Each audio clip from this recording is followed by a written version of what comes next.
Good evening. I'd like to call our regular business meeting to order and ask the treasurer to call the roll. President Baker, Present. Mr. Brown, Here. Vice President Cole, Present. Ms. Gibbs, Here. Ms. Hudson, Here. Mr. Peretti, Here. Ms. Reyes. Here. You have a quorum, Mr. President. Thank you, Mr. Treasurer. Okay. All right. I would like to ask a visitor we have from Tennessee, Ms. Connie Thompson, to come forward and lead us in the Pledge of Allegiance, if you don't mind.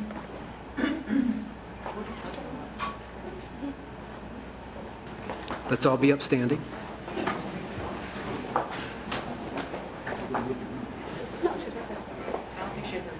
She's right there. Connie Thompson, I'm sorry. Please come up to the podium. I should have been more specific. Thank you for agreeing to lead us in the pledge.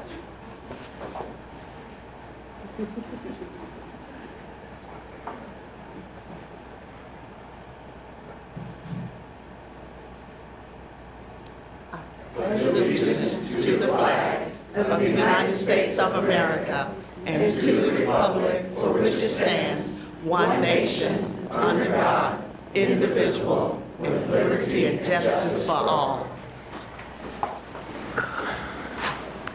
Thank you very much. And unless my colleagues object, I would like to make a minor change to the agenda and would like to provide students who we have here to help us recognize Black History Month to have the opportunity to provide their entertainment to us now prior to executive session.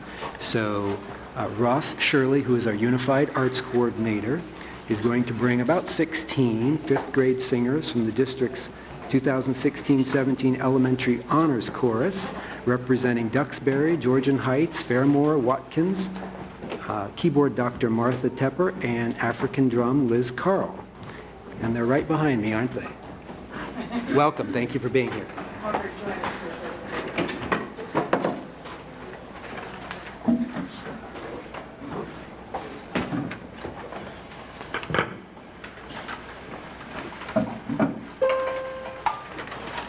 My name is Karen Moore, and I'm a teacher with Columbus City School System. And the children that you see here represent a portion of about 66 children that were all fifth graders that came together and worked on some extremely challenging music.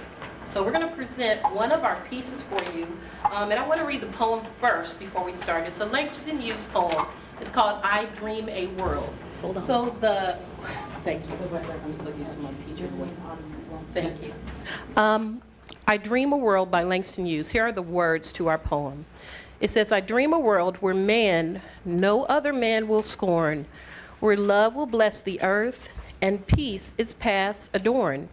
I dream a world where all will know sweet freedom's way, where greed no longer saps the soul, nor avarice blights our day.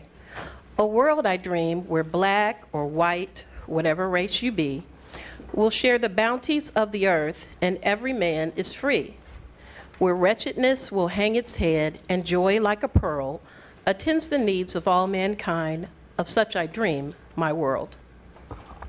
Thank you.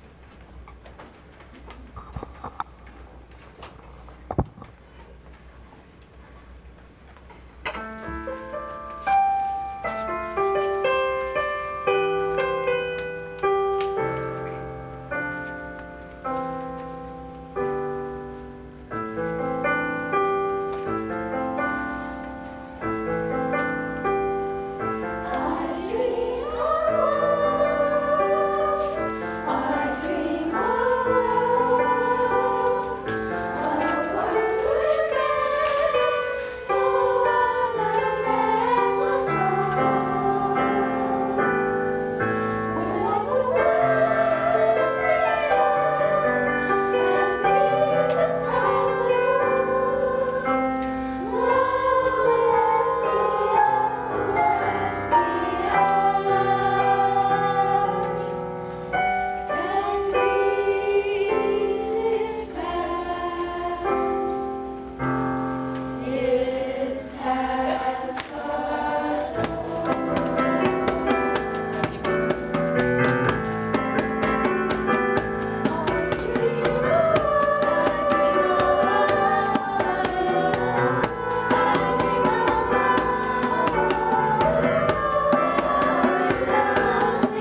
Thank you very much.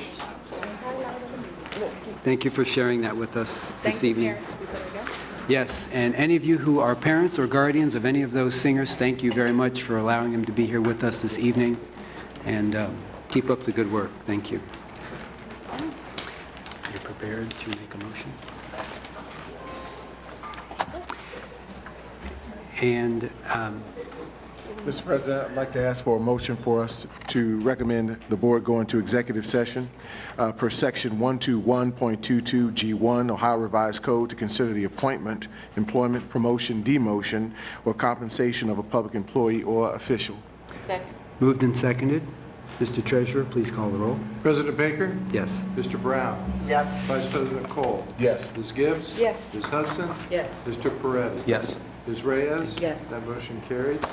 Thank you very much. The board will now recess into executive session. We should return to these chambers no later than 6 o'clock. Thank you for your patience. We'll be back as soon as possible.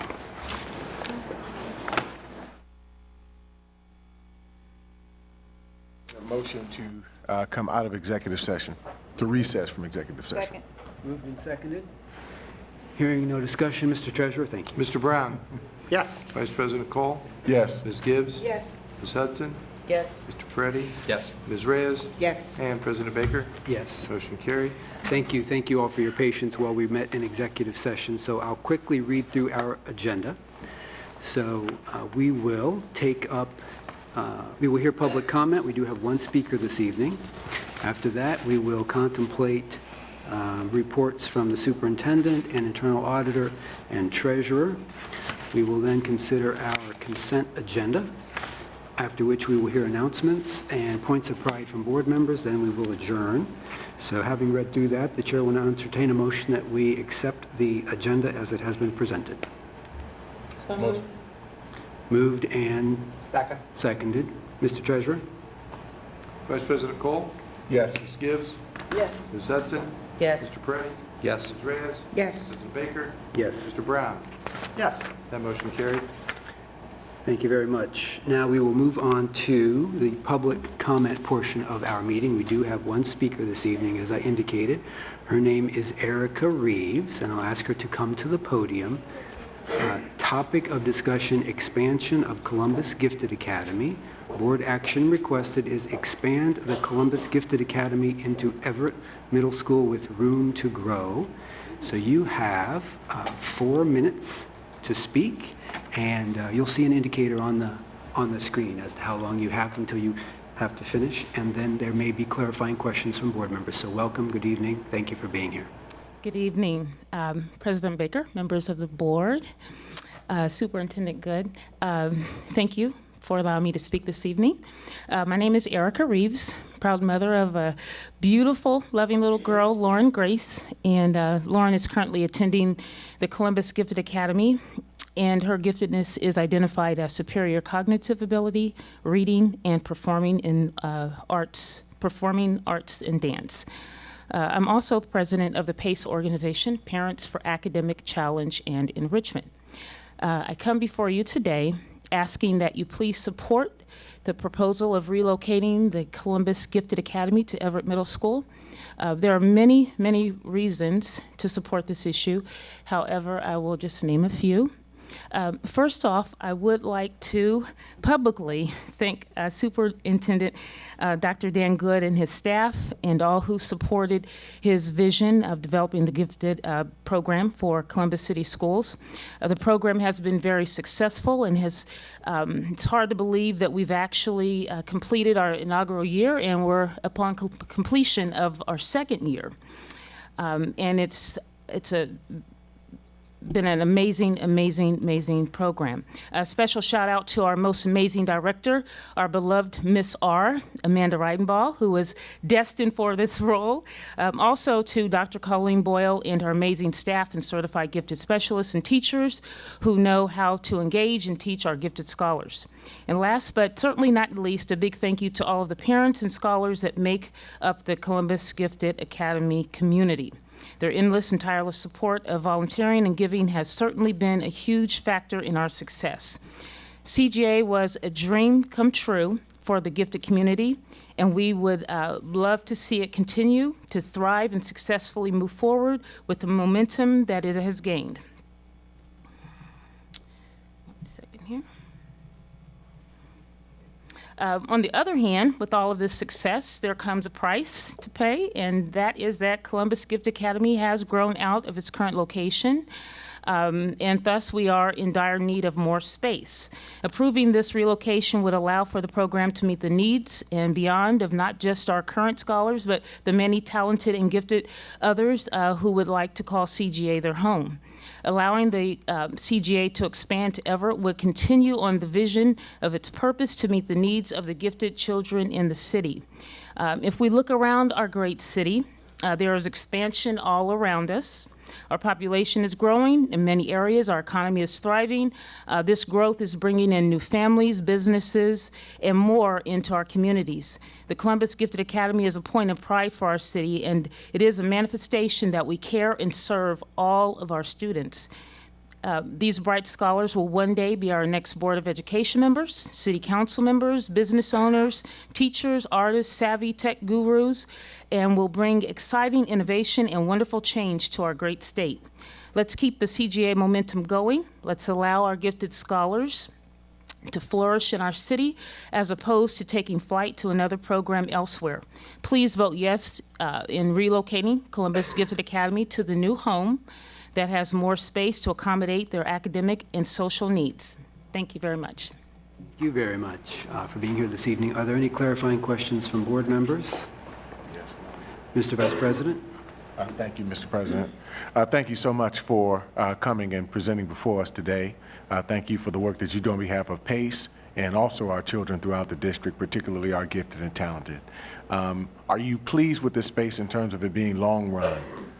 Sorry, I didn't hear the last Do you feel as though this is sufficient for long-term residing, domicile placement of our students? Do you feel like this is the best place to be long run for our Well, kids? I guess maybe I'll leave that to Dr. Good and his team, but I guess right now, we're looking at where we are now, we need more space. That's really the bottom line, and we have to think in terms of our immediate need. So going into the fall, I mean, we're busting at the seams. So we need to house these Columbus gifted, these wonderful gifted and talented students, and the momentum's here. We shouldn't, take 10 steps back when we've taken 10 steps forward. So I think right now, just being in the moment is just, let's look at our space right now, and I assume that, the future will take care of itself as we continue to endeavor in expansion with our Columbus City schools. And I guess my last question, Mr. President, is do you feel like you've been sufficiently a part of the process of working with the administration in terms of deciding on Everett or where it is you want it to be? Do you feel like you've had enough efficacy in this process, enough voice? I think Dr. Good and his team, they're always open to parent suggestions and being transparent in allowing people to, write in or express their concerns. I was a part of the ad hoc committee last year with the team, and that was very, very, I was very pleased with the outcome and the work that we did in looking at how we can expand and grow our, update and renovate our buildings and so forth. So I think we're moving forward. We're making progress, and I'm very pleased with what the district is doing with what they have on the table going forward. All right, thank you. Thank you. Thank you. Any other questions from board members? Mr. Peretti? Just to say thank you and just to recognize you for the work that we did last year. I really appreciated all that and look forward to starting that work up again soon. Thank you, Mr. Burke. Thank you. Thank you, Board. All right. President Reeves, thank you very much for being here this evening. Thank you for your work on behalf of our students. We appreciate it very much. Good night. All right. I do not believe we have any other speakers this evening. We do not. So we will move on in our agenda. We have notice of public hearing on reemployment of an employee pursuant to Ohio Revised Code Section 3309.345. The Columbus Board of Education gives notice that Dennis Carney, Director of Purchasing, who will retire from the Columbus City Schools effective June 1st, 2017, is seeking employment with the Columbus City Schools as Director of Purchasing effective June 10th, 2017. The board will hold a public hearing on May 16, 2017 at 5:30 p.m. in the Assembly Room of the Columbus Education Center, 270 East State Street, Columbus, Ohio, on the issue of Mr. Carney's reemployment. And having said that, let's move on and hear from our superintendent. But before we do, I'll announce that I met with the superintendent earlier today and asked for a presentation on the district's discipline committee's work and the associated outcomes. We've seen some very positive outcomes, and I thought we all would benefit from seeing a presentation on that. We've agreed that a presentation will take place at the second regular meeting in March, so look forward to that. Mr. Superintendent, the floor is yours. Good evening, President Baker, Vice President Cole, members of the board. This morning I had the honor of speaking to a group of about 100 community leaders that gathered at Otterbein University as part of their Leadership Hour series. The question they first asked was, what are the characteristics of a good leader? And I shared that, in my opinion, effective leaders begin by acting with a sense of urgency and purpose. When time is short, then there is none to waste, I told the group. But acting with urgency doesn't mean acting without thought or a clearly defined mission. Tonight, this board will be showing its strong leadership by taking action with both urgency and purpose as we look to address the growth of our district, our investments in our neighborhoods, and the community partnerships we're cultivating to better keep our students safe from danger and doubt. First, I appreciate that this board has been supportive over the past several weeks of our urgent efforts to address the strain on two of our very successful buildings and their staff, with proposals that are informed by the purposeful work of our facilities master plan.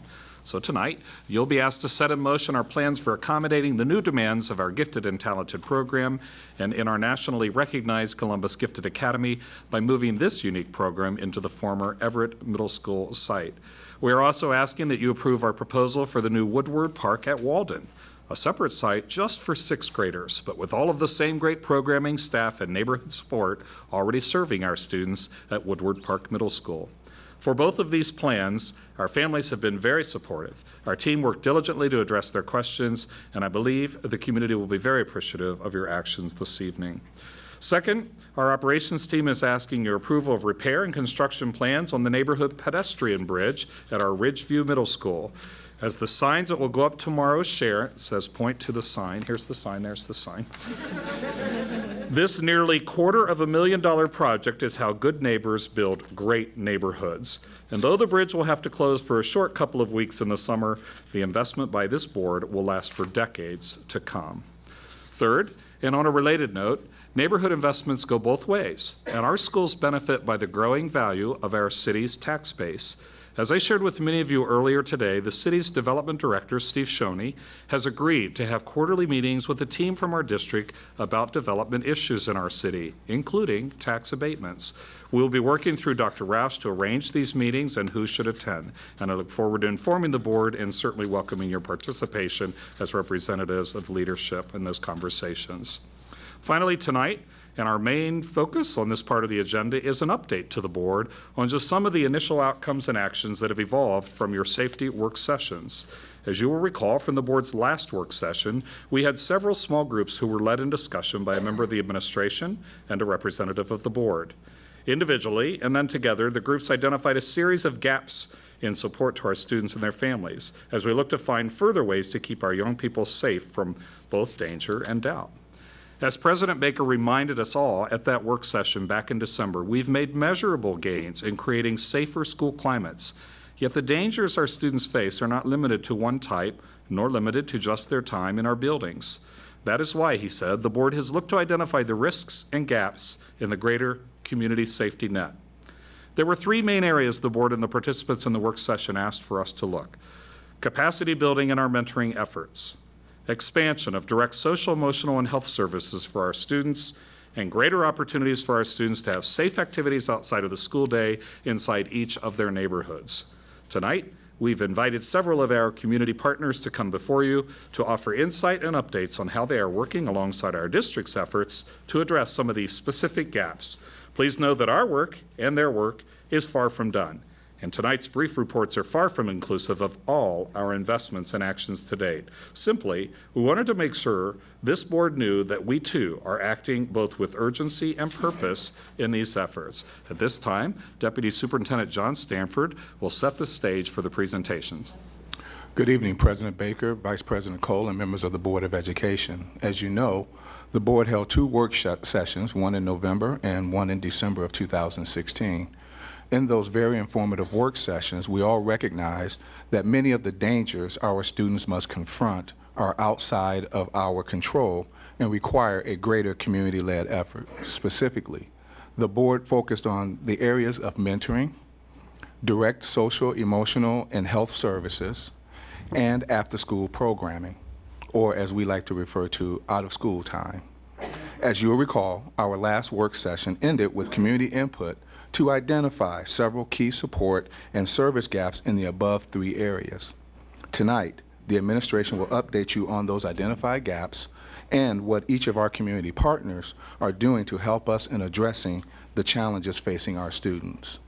In your materials, you have a printed update with some additional information and insight, but as Dr. Good has already shared, tonight's reports are not exhaustive. There is much work to be done, and when it comes to safety, vigilance and flexibility are the keys to meeting the ever-changing needs of our students, their families, and the neighborhoods they live in. You will see that in working with our community partners, the administration has laid both short-term achievements and long-term goals on opportunities to address each gap. And tonight, our partners will share some invaluable insight into their work and its very direct impact on our students' health and well-being.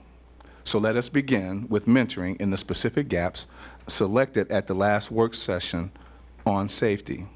As you will recall, the group shared a concern that there needed to be a greater awareness and accessibility to quality mentorship opportunities, including a more diverse mentor pool. The district is making great strides to expand mentorship opportunities through the My Brother's Keeper School Success Initiative in our middle schools and the Senior Mentorship Program at all high schools.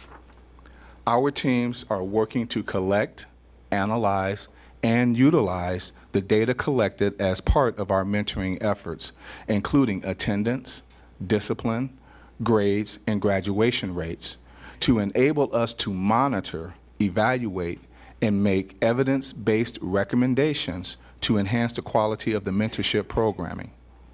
And thanks to the action of this board, we've earned straight A grant funding from the Ohio Department of Education to develop the technical tools to better coordinate our mentoring efforts with our outside partners such as Big Brothers Big Sisters, City Year, the Columbus Urban League, Franklin County Job and Family Services, and last but not least, I Know I Can.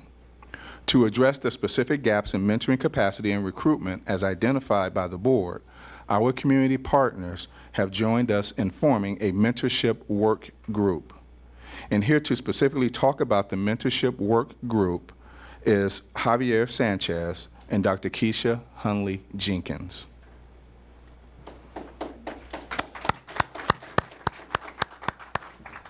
Good evening, President Baker, Vice President Cole, members of the board. Anytime I have a platform, I have to first and foremost say I'm a proud product of the Columbus City School District, straight through elementary all the way to high school, Stewart Traditional, Monroe Middle School, West High School, go Cowboys. And I'm also a product of another treasure of Columbus, which is the Youth to Youth International Program, a program started here in 1982 and has since expanded over 36 states in about 17 different countries. Had it not been for Columbus City School District and Youth to Youth Program, I wouldn't be standing here before you today. I was a part of a national research project about 5 years ago. Focused on mental health and wellness in urban communities. We did research in 5 different cities: Chicago, Baltimore, Richmond, California, Philadelphia, and Oakland, California. And this was with young people who experienced trauma on a daily basis. And among the 2,000 young people that we researched and worked with, we identified about 15% of them that were actually thriving in the midst of their trauma. They weren't just coping, they weren't surviving and getting through, they were actually thriving. And so then we looked for consistencies among those young people that were able to thrive in the midst of daily stress and trauma. And one of the consistencies across the board in all 5 cities was a connection to a non-parental caring adult. A non-parental caring adult that was invested in their life and invested in seeing them navigate the adolescent experience successfully. What we understand is that young people gravitate towards, respond to, and are willing to learn from and grow with adults they believe truly care about them. And that's where the trust begins. But what we also understand in our work with this initiative is to recruit those caring adults for these mentoring programs and to create a mentoring culture in the city of Columbus. And while we understand that young people gravitate towards adults that truly care about them, we also know that potential mentors, potential caring adults gravitate towards, respond to, and are willing to work with organizations and programs that they believe truly care about them. That's where trust begins, is not just caring, but consistent care of our potential mentors. And so that's what we've been able to do. My company, Reach Communications, has been able to work with mentoring programs and organizations all across the country, in fact, in about 9 other countries. And one of our strengths is engaging and recruiting effective mentors. And so we're looking forward to embarking on this journey in the city that I care about most, the city of Columbus, in the district that I care about most. And what I understand is that it starts with creating that culture of care, and that consistent culture among and across all the organizations that are involved in this initiative. So I'm looking forward to it, and I'm thankful for the support of the city and the support of the district in our endeavors.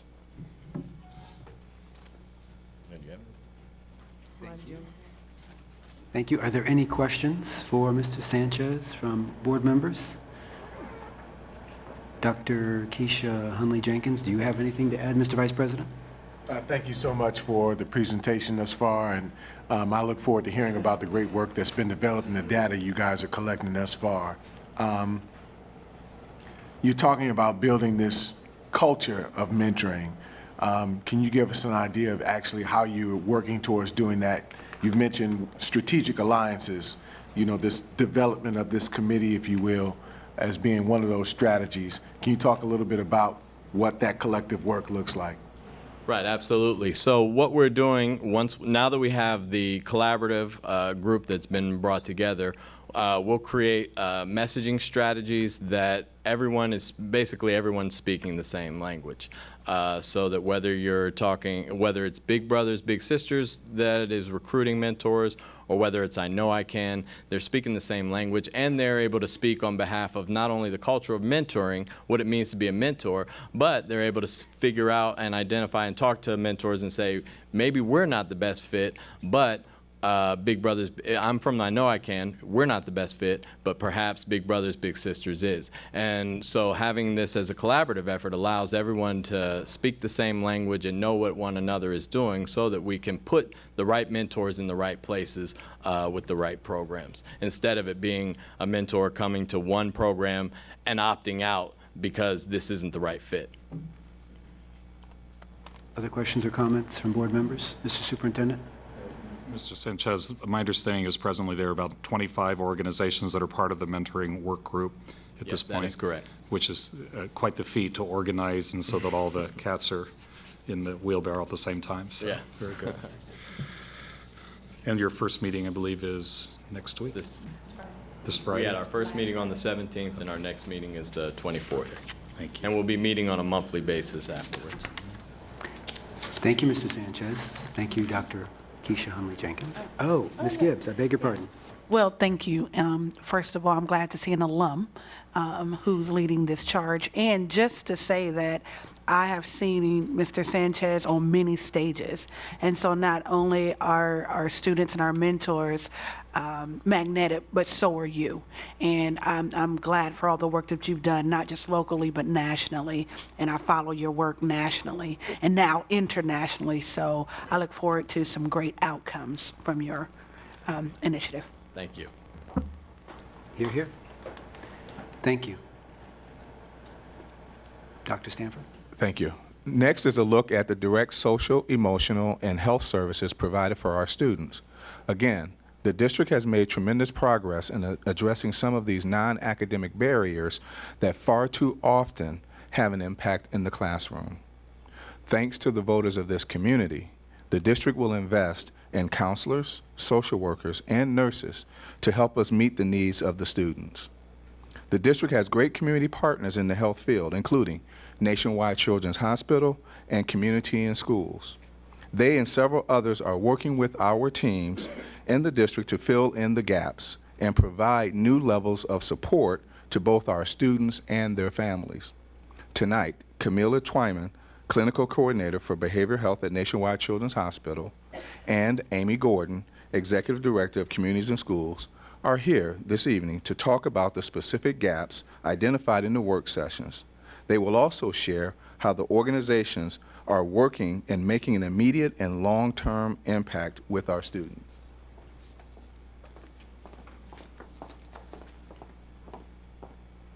To Board Member Baker and board members, we are going to have before us first Amy Gordon, who is Executive Director of Communities and Schools, along with a board member, Reggie Thomas. They will go first, and then immediately following them will be Cam Twyman from Nationwide Children's, and certainly I will be in the rear if you have any questions for me. Good evening. Thank you so much for this opportunity to share. I'm Amy Gordon, as Cheryl said. Communities and Schools of Central Ohio has had a partnership with Columbus City Schools for over 20 years. We have a mission that we operate from to surround students with a community of support to empower them to stay in school and achieve in life. We help fill the gaps that exist for our students by addressing non-academic barriers to their success. Non-academic barriers along the lines of homelessness, students that are not sleeping in their own beds, students that are wondering each night where they're going to wake up the next morning. We do that by talking with landlords. We identify housing. We help obtain security deposits for them. We connect families once they've been placed in housing with beds. We have volunteers that will bring furniture to house them, to bring to their house so that they have a warm and safe place to be when they're at home. We also address food insecurity. We connect families to pantries. We will drive families to pantries if they need. We've operated take-home backpack programs across the board. We know that when children are hungry and they're wondering where their next meal will come from, they're not paying attention to math and science and the things that need to happen to learn. We also address social emotional issues by doing groups that address anger, bullying, self-esteem issues. We provide mentoring and make connections with mentoring and work very closely with the mentoring partnership that's already happening within Columbus City Schools. And we bridge connections with other providers. We go into a school and we ask, what do you need? How can we help the principal to lighten their load? And how can we help the teachers be able to teach? CIS does this work by placing a full-time site coordinator trained in our evidence-based national communities and schools model of integrated student supports. We place them in a school to work closely with the staff, the students, and the parents, and to provide wraparound services and linkages to what they need to be able to be successful. We use a 3-tier model that is also from the CIS National Evidence-Based Programming. The 3 tiers of support include Tier 1, which are school-wide services, Tier 2, which are case-managed students that we work with to provide groups, to connect them again with the needs that they have. And then Tier 3 is one-on-one. It's that student that if someone isn't at their house checking on them, they're not coming to school regularly. And we work closely with the school social workers, with the guidance counselors, and again with all school personnel. All of our services and work that we do are centered around attendance, behavior, and academic goals. And we're proud of the work and the proven impact on the students and families we serve. In the 15-16 school year, 91% of the students that we were connected with were promoted to next grade. 85% of the students met their attendance improvement goals, and 86% met their behavior and academic goals. And the statistic that we are the most proud of that we have seen consistently over the years is that over 99% of the students that Communities and Schools works with stay in school. That is a huge benefit that we see to these young people. Thank you. A couple of building highlights that I wanted to quickly share. Mifflin High School, one of the schools that we've been in for a couple of years now, their 2014-15 attendance was at 81%. They had a goal to increase that, and within a year, in the 15-16 school year, their school-wide attendance increased to 89%. Part of that was contributed by the work that Communities in Schools did in partnership with Diplomas Now, with I Know I Can, with other partners in the building. We conducted college and career visits to over 10 schools. We've already done that this year already, and that we found that to be a really positive and impactful motivation.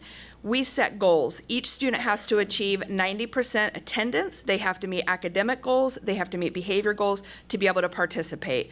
The peer pressure of wanting to do that is huge, and it has really impacted the overall culture and climate of the school. Eakin Elementary School is offering an after-school reading program through our Communities in Schools coordinator. Example there was a student whose MAP score at the beginning of the year was at a 165, and by the middle of the year, with just a couple of months of tutoring, it's already increased to a 183. One of the biggest advantages that we see having a full-time person is the ability to be able to garner community support. We were able at Mifflin Middle and Mifflin High to work collaboratively with a faith-based community, with the businesses and volunteers, to bring in literally hundreds of volunteers into both schools that are helping with report card conferencing. At the winter break, knowing that many students will spend a couple of weeks at home with not knowing where their next meal will be, we had over 1,400 bags of food that were distributed in that community that went home with those students. And ongoing, they have regular volunteers that are coming in that are working with the students one-on-one, working with them in groups, doing all kinds of different things to address those non-academic barriers. So, to quote one of our middle school principals recently, she said, "Communities in Schools is my right hand and my left hand. I know that if there is a need for our school or an individual student, I can count on them to help out. It has been a blessing having them in our building, and I say all the time, every Columbus City school needs Communities in Schools." It's a little bit of a shameless plug, but our goal moving forward is to continue our work in the schools that we're in. We have faced funding cuts from United Way, and that concerns me because we're facing the loss of 3 of our full-time site coordinators in schools, and we don't want to see that happen. We definitely would like to continue in those schools, and we'd like to be able to increase our presence. Thank you. Thank you. Are there any questions for Ms. Gordon? Yes, Mr. Vice President. Thank you, Mr. President. Again, thank you so much for coming out, Communities in Schools. Thank you for your support. I know Huntington has been involved in a lot of great work throughout the community, so thank you for your involvement with that. Just a couple questions. The first is if you were to look at a fiscal year, say 15, 16, how many students have you actually served? And combined, if you're looking at a multi-tier kind of thing, how many students have you fully served in the district? Sure. In the 2014-15 school year, we served 3,330 students with Tier 1 services. In looking at last year, and we're waiting for the final impact numbers are actually being released by our national office this week, it was closer to the 4,000 range.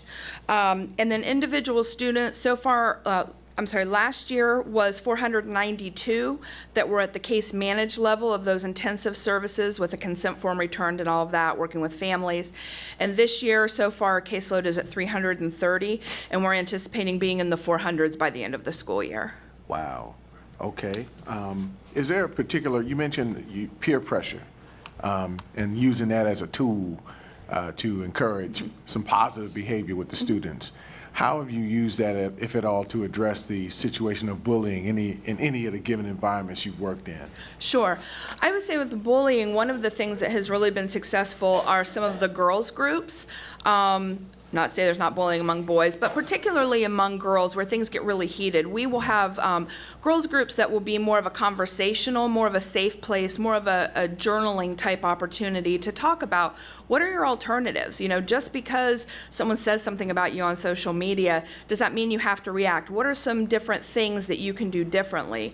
And what we're seeing, again, in that one-on-one relationship and then that peer relationship of being in a group like that, our people are saying, I was was out in the hall and so looked at me, but my friend was next to me and we do this group together and she said, you've got a choice, don't do that.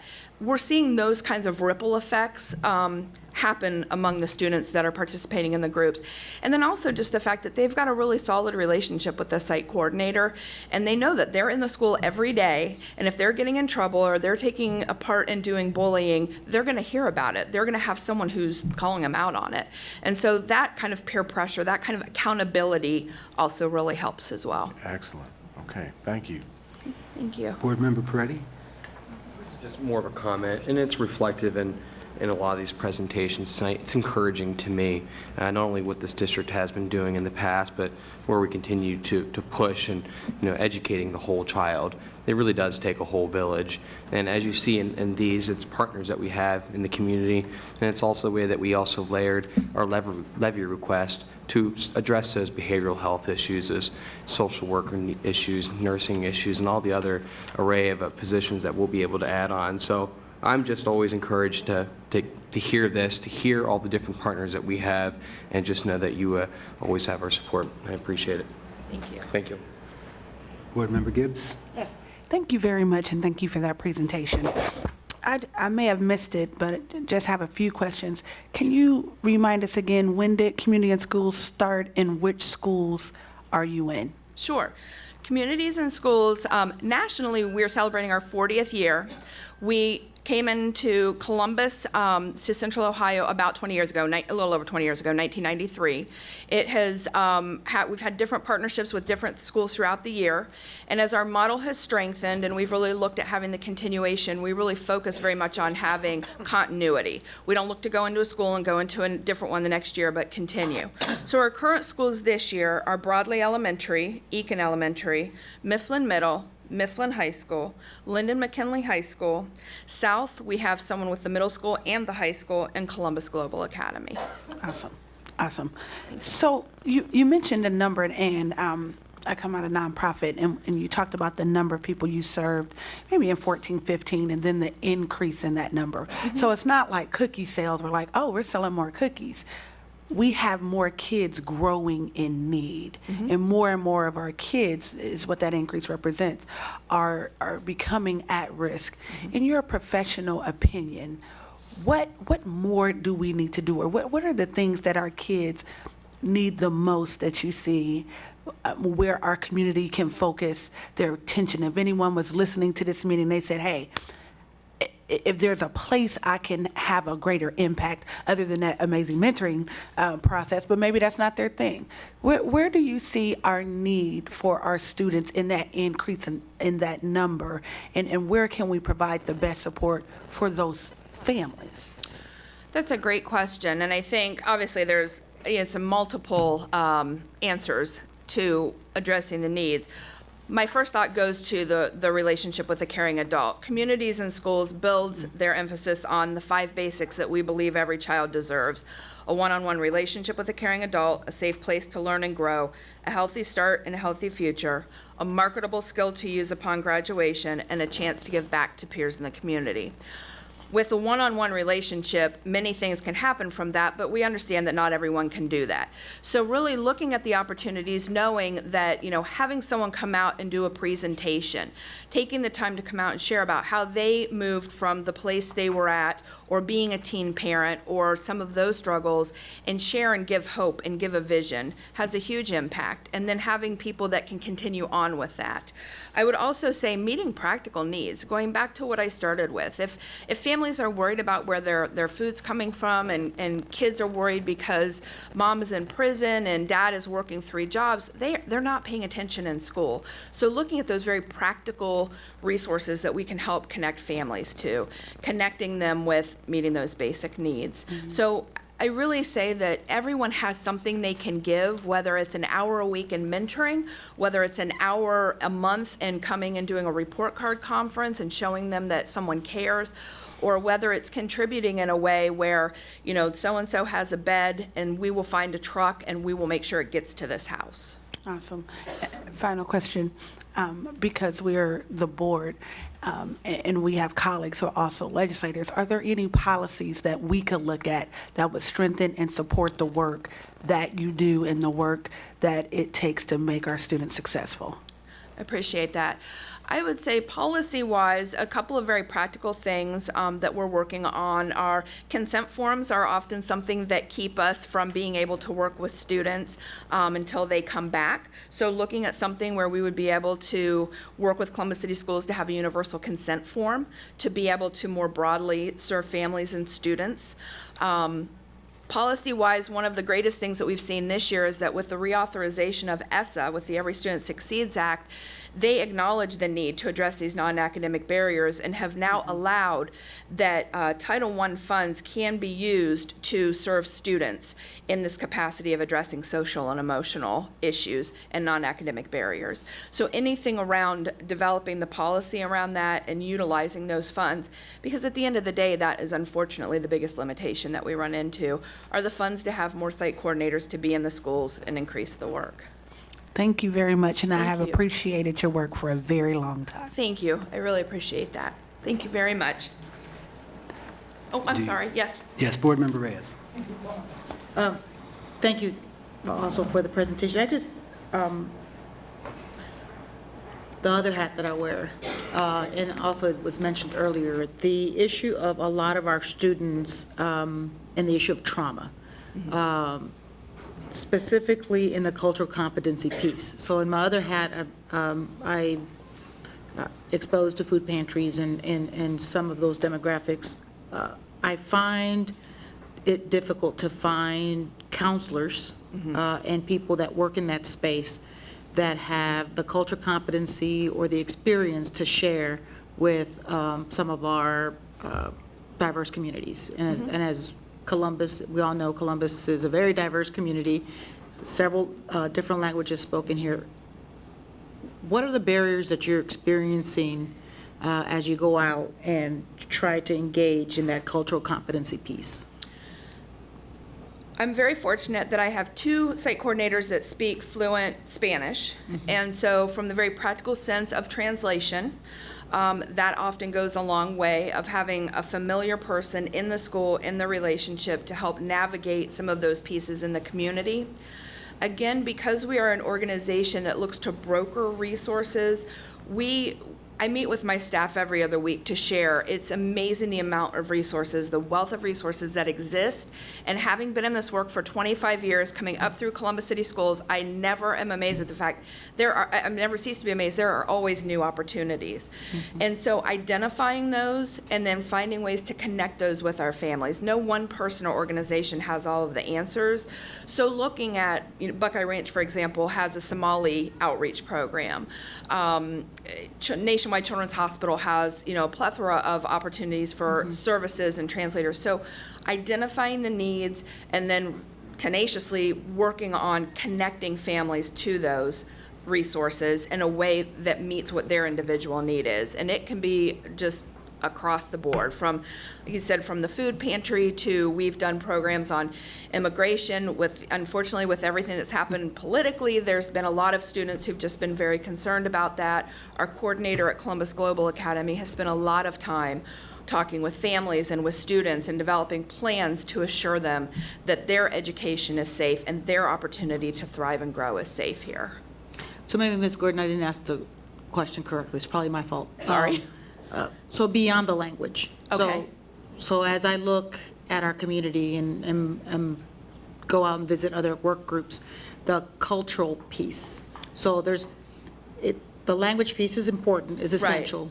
But when you're counseling someone from a different country, a different culture, I mean, some people could say that we have different countries between Texas, Florida, California, and Ohio. And I have found it difficult to find some assistance in that endeavor. Are you seeing the same, or are you finding that Columbus is getting richer in finding people that can serve in that capacity? I would say that Columbus is becoming richer in that, and I think that's where, and I apologize, I hope I'm understanding that was correctly, probably but In terms of looking at resources to address the cultural needs of families and connecting them with those very practical resources, so for example, like Buckeye Ranch that I was talking about, addressing things from the Somali focus and challenges that population, which is very large in some of the schools that we're in, looking at really getting to know the family and identifying and finding a way to meet them at the level that they need, and then going out and finding the resources that exist to help meet that need. It's greater than it was. For example, at Eakin, we work in partnership with ETSS, the Ethiopian. Yeah.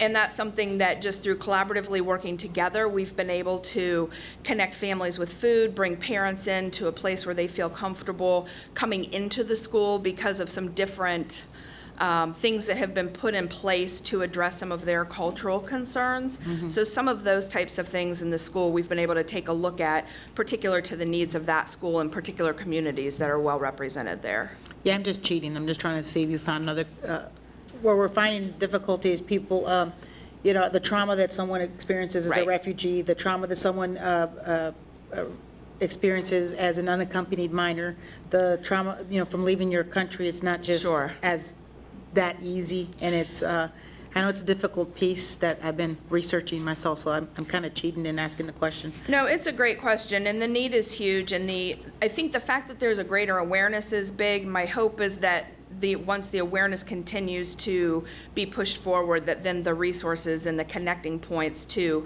meet those families' needs will meet that. Thank you. So, thank you. Any other questions from board members? All right. Ms. Gordon, thank you very much. Thank you And very thank you to much. your board Appreciate members it. for being here. Have a good night. Thank you. Good evening. Thank you to the board for allowing me to present to you information about the behavioral health aspect of the Care Connection program at Nationwide Children's Hospital.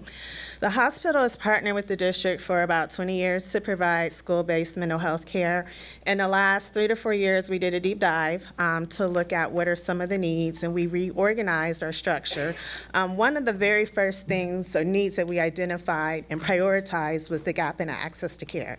So many of you are aware that in Franklin County, there are lengthy wait lists to receive mental health treatment. With the partnership that we have with the school, it provides an opportunity for students to, for some of those barriers to be removed. So the students have an opportunity for a direct path into mental health treatment, not just in the school-based program, but also to some of the other specialized programs in behavioral health. We also partner with a number of other community organizations and will make some external referrals if appropriate. Another need that we identified was mental health and non-academic barriers to academic success. What SAMHSA indicates is that 1 in 5 students are experiencing a mental health diagnosis, and only about 50% of those students are receiving care. And so we know that those symptoms definitely show up in a school setting. More frequently, you'll see the behavioral issues or externalizing issues show up in a school setting. Unfortunately, some of those internalizing symptoms take a little bit longer to show up, and that increases the risk for suicidal behavior. So another need that we identified was the low visibility and identification for students who are experiencing psychological distress. And then the last area that we identified was an opportunity to promote wellness and strategies for social and emotional learning. When we did our reorganization, we also restructured our services to do the multi-tiered delivery system. When we talk about universal prevention, community and schools also shared a little bit about that. But our universal prevention strategies are school-wide or classroom-wide or grade-wide. So students don't need to qualify or meet any criteria to benefit from it. For elementary schools, we implement PAC's Good Behavior Game, which is a program that is teacher-led and allows teachers to have a structure to be able to teach regulation strategies in a classroom with very small impact on their instruction time. The other program that we implement at the Tier 1 level is Signs of Suicide, and we partner with school staff and the Center for Suicide Prevention and Research to train staff. And it's a structured program that allows not just staff, but students to identify those risk factors and warning signs for students who are experiencing psychological distress and are at risk for suicidal behavior. And then at Tier 2, we do some targeted prevention groups, targeting kids who are at risk but not yet reaching full impairment. And then in Tier 3, we do individual and family therapy in a school setting. So again, decreasing some of those barriers such as transportation and needing to get kids to sessions. I had the opportunity of hearing Dr. Good speak this morning at Otterbein. I was in the audience, and one of the things that you mentioned that definitely resonated is the family as a unit for change. We definitely want to engage the families because we know that that sustains change far more than working with a therapist individually. So after we leave, we want to make sure that the families have the tools to sustain that change. One of the other things that I wanted to share is initiatives, our future initiatives beyond 2017. As I talked about, we've done a lot of reorganizing, expanding. We are in, I don't think I mentioned, we're in 37 schools. There was so much information, and Cheryl was like, you have 3 minutes. So I'm sure I'm probably over that a little bit, but I did provide a folder with a lot of information on our school, on our program, along with the list of schools. So we're in 37. Significant expansion. We would really like to take the time and the opportunity to just do some quality improvement. We want to make sure that we're having conversations, that we're getting feedback from your staff. We've already begun that process to do so. We know that outcomes is important to you. It's important to us as well. So we definitely want to create that structure, that collaboration and communication so that we're looking at where we're making an impact. When we look at the multi-tiered delivery system and looking at Tier 2, we have the least amount of volume in that area. So I would really like to focus and maybe expand some of those strategies so that we can prevent kids from reaching that top tier and needing and reaching impairment and needing that individual and family therapy. And then lastly, we've heard trauma a few times tonight. We know that trauma impacts the development of our kids. We'd like the opportunity to focus a little bit more on trauma. This previous summer, about half of our staff was trained in a cognitive-based therapy program that focuses on kids who are experiencing trauma. The name of it is CBITS, and it's Cognitive Behavior Intervention Treatment in Schools. So we definitely would like to focus a little bit and help some of our kiddos who are still experiencing some symptoms from trauma. Again, I provided some information in the folders and just wanted to share a little bit with you about the work that we're doing. Thank you. Ms. Twyman, are there any questions or comments from board members? Mr. Vice President? Thank you so much, Mr. President. Thank you so much for being here and sharing with us what Nationwide Children's Hospital is doing. I have just a couple of questions. There's always industry rhetoric, and folks don't often understand that. So when you're talking about internalizing systems, externalizing behavior, can you give some example of that? Is it depression internalizing? Is it violence? Or help us get a scope of what Absolutely. that is. So with depression or any diagnosis, you can have externalizing or internalizing. Externalizing behaviors are where you'll see kids act out. So those are the behavior issues. It is not dependent on the diagnosis. It's just really how the symptoms are manifest. Kids with internalizing symptoms could be the withdrawn kids, kids who are not participating in any activities or interests that they previously had. So that's why sometimes it's a little bit harder to identify because this squeaky wheel gets the oil, right? And so sometimes we don't notice, even as parents, when our kids are withdrawing or being a little bit quiet or maybe confusing it with normal adolescent development and puberty and things like that. Does that make sense? Absolutely. Okay. The other piece is trauma. Yes. Can you give us a broader sense of what trauma entails? Sure. Please?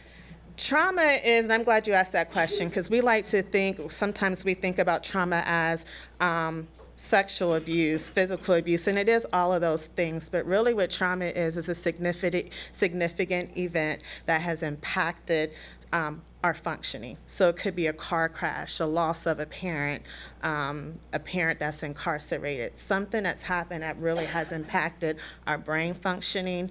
When there's trauma or complex trauma, it definitely impacts the way that our young ones, their brains develop. And even as adults, when there's a traumatic situation, I don't know if you guys have ever been in an accident, but you go to call someone, you can't remember that phone number or anything like that. So we have kids who are experiencing trauma on a daily basis. Their brains are not able to function. Like I said, I know as an adult, sometimes, when you have all that adrenaline, it's definitely difficult to kind of remember things that you need to do. Thank you so much for that. Yeah. That helped tee up my final question, which is, we talked about pathways for behavioral services for our children. And we introduced this concept of the family unit as a part of that. How do we provide or conduit services for the adults of these children who might need services as well? Is there a pathway for them? Is there greater access opportunity for them available? Absolutely. As I mentioned, we partner with some other agencies in the community. When we're working with the family, we do an assessment. We ask questions for the caregivers. We want to know where they're struggling at. What are some of the barriers? What are some of the drivers to why they're struggling? So we do a family assessment and family therapy to try and prevent some of those or decrease some of those factors that are impacting their child.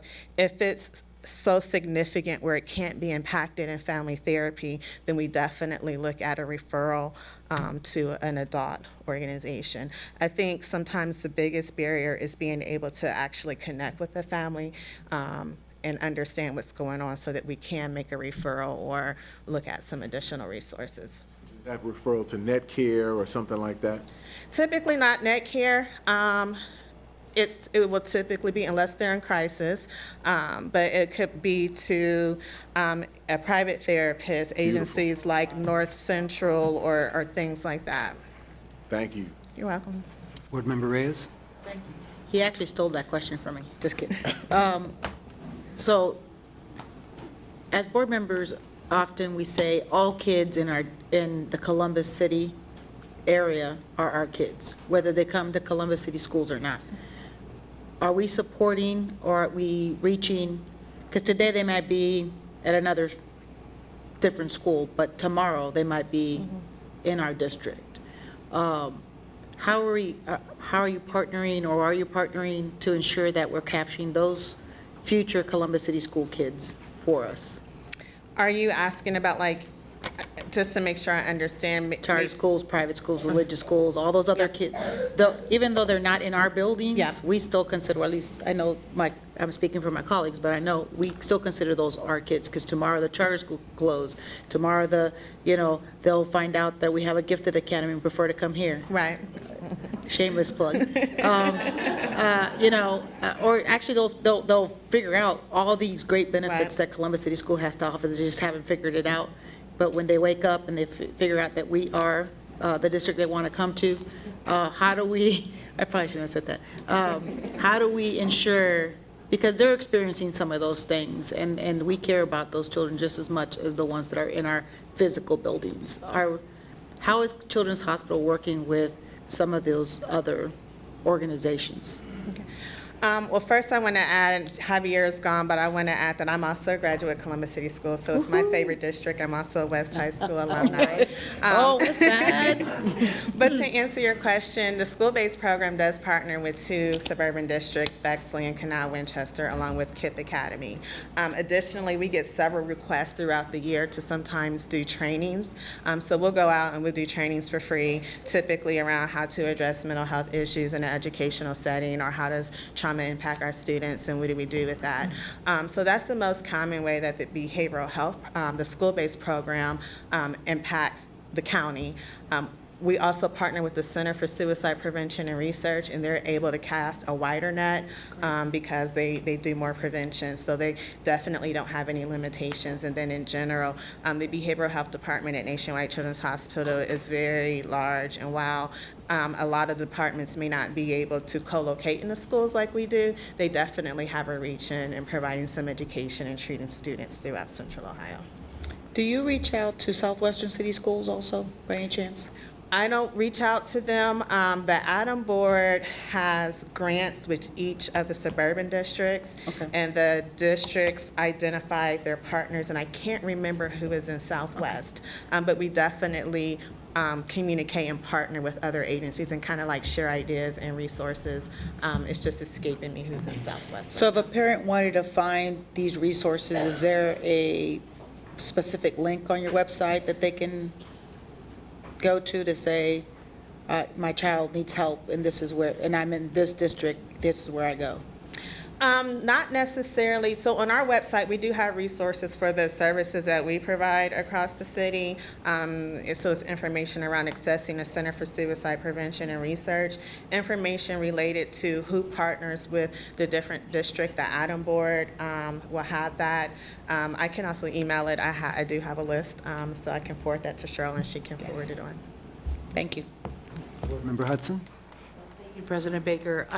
Thank you. I don't have a direct question, but I really, I think from the presentations, I just want to, like, impression-wise, I think we call these gaps, and I think it's important that we're talking about them, and these really vital services are being provided, and the impact on our students recognized. I just want to make sure that we're shining a light and it's brighter, that these are community services and community needs, and that are, that this is not just about Columbus City Schools, it's about our entire community owning these needs, owning these services, the need for these services in our schools, and helping us get there. And so I'm really glad, for example, it's Nationwide Children's is here at the table with us because you serve and connect with many other parts and leadership in our community. But that's this overarching impression. I hate to even call any of this a gap. It is a gap for our students, but it's not a gap because our teachers didn't do something right or we didn't do something as ordinary school administration. This is above and beyond, but it is so vital to making sure our students succeed. Absolutely, and I didn't mean to indicate that it was specific to this district. No. It's definitely a nationwide trend. It's a huge, it was, just to call it a gap, I think it is, but I think I'd like to just call it a community need. And this is really, I'm glad we're shining a light on this, and I hope that our community partners are not sitting in judgment, but thinking, how can we make this table bigger? Absolutely. Mr. Brown? Yeah, briefly, in my prior career as a judge, and even before that as a lawyer, one of the most difficult things in dealing with these kinds of issues with folks was identifying and hooking people up with the right resources. And I know you've talked a little bit about that. It continues to be a major challenge. Thank you for being in the position you're in to be able to do that. People that don't find you or somebody else to direct them, it continues to be a huge challenge, especially when the need is at its worst and people are anxious and people are desperately looking for the right service for their children or somebody in the family. Whatever you can continue to do to help get people to the right service quickly, would be greatly appreciated and needed in the community. Absolutely. Ms. Gibbs? Yes. Thank you, Ms. Twyman, for that presentation, and I've had an opportunity to see you work firsthand in the area of suicide prevention for our teens, and your work is absolutely tremendous. I just have a question based on something you said earlier in your presentation around having a low identification of students experiencing psychological distress. Can you speak more to it? And I'm sure I see Ms. Ward's perking up to get ready to come and add more to it, but can you speak more to the low identification and what we can do to address it, or give us some more context around what that means? That was definitely in context to the internalizing behavior, and as Ms. Hudson pointed out, definitely not specific to the district. nationwide, I say even in homes as parents, when kids are internalizing and experiencing depression or any type of psychological distress, it could become more difficult to identify. One of the ways that we're partnering with districts in Central Ohio and schools in Central Ohio is the Signs of Suicide. Part of that program creates a structured opportunity to identify the warning signs, risk factors in a trusted adult. So again, staff are trained as well as students, because we know that peers talk to one another more frequently than they talk to adults. And so it was important that students are included in that as well. So, one of the things that's a challenge is that when you have children, they don't come with instructions. There's like no manual, right? They wrap them up and send them home with you, and you gotta kind of figure it out as you go. So, how do you decipher, or how do we know the difference between having a bad day and something and some behaviors that need to be addressed? This is just a bad day. I'm having a meltdown. I did not want peanut butter and jelly, versus this divorce really is impacting my child and it's playing out in a different way. I'm being a rebellious teen, or it's going off the rails. How do you work and how do you help inform, educate, and support parents of our students to help them know where to go when that happens? Either way, we want to be direct and have conversations. Don't shy away from those conversations and building the relationships.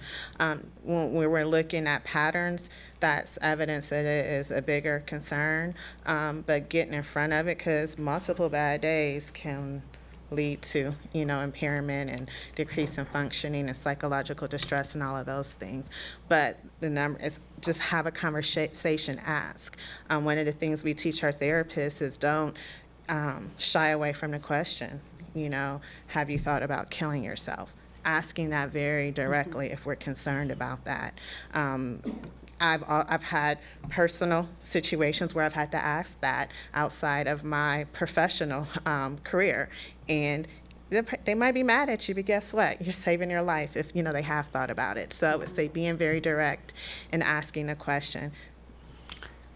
My final question is, if a parent needs help or if someone wants to seek your services, who should they call? How do they contact you to get services outside of the district referral? 355-8080 is the intake number, and I should probably give them a warning that there could be an influx in calls. There's also a website, intake web, on our website, there's a link for the intake department, but 614-355-8080 is the intake department. I'll also ask you the same thing. Are there any policies that we could consider or review that would support your work and make it easier, better, more efficient to support your work in saving kids' lives? I would support everything that Amy from Community and Schools added. Consents, universal consents is difficult sometimes to make that linkage because there are a few extra steps that we need to take to engage those parents, and then funding as well. And so especially for prevention, additional funding, because we want to make sure that we're getting kids before there's significant impairment. Thank you very much. Thank you, Mr. President. Thank you very much, Ms. Twyman. Thank you very much. Deputy Superintendent? Thank you. Finally, there are safety community needs when students leave the building after the last bell rings at the end of the school day. The work sessions reveal that for all that is offered by several different organizations across the city, from the YMCA and the city's Recreation and Parks Department to organizations like St. Stephen's and our neighborhood settlement house, there is a lack of awareness, sometimes a lack of accessibility, and significant community needs during extended out-of-school periods such as summer breaks and the weekends. We appreciate the work of the city's Recreation and Parks Department and their team to offer up some innovative solutions to address specific awareness about this community need. To represent the Recreation and Parks Department this evening is Mrs. C.C. Harris.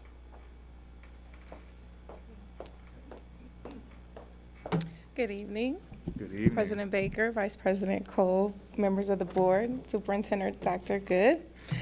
It gives me great pleasure to stand before you to present the results of our group efforts with the out-of-school time sessions that we were having.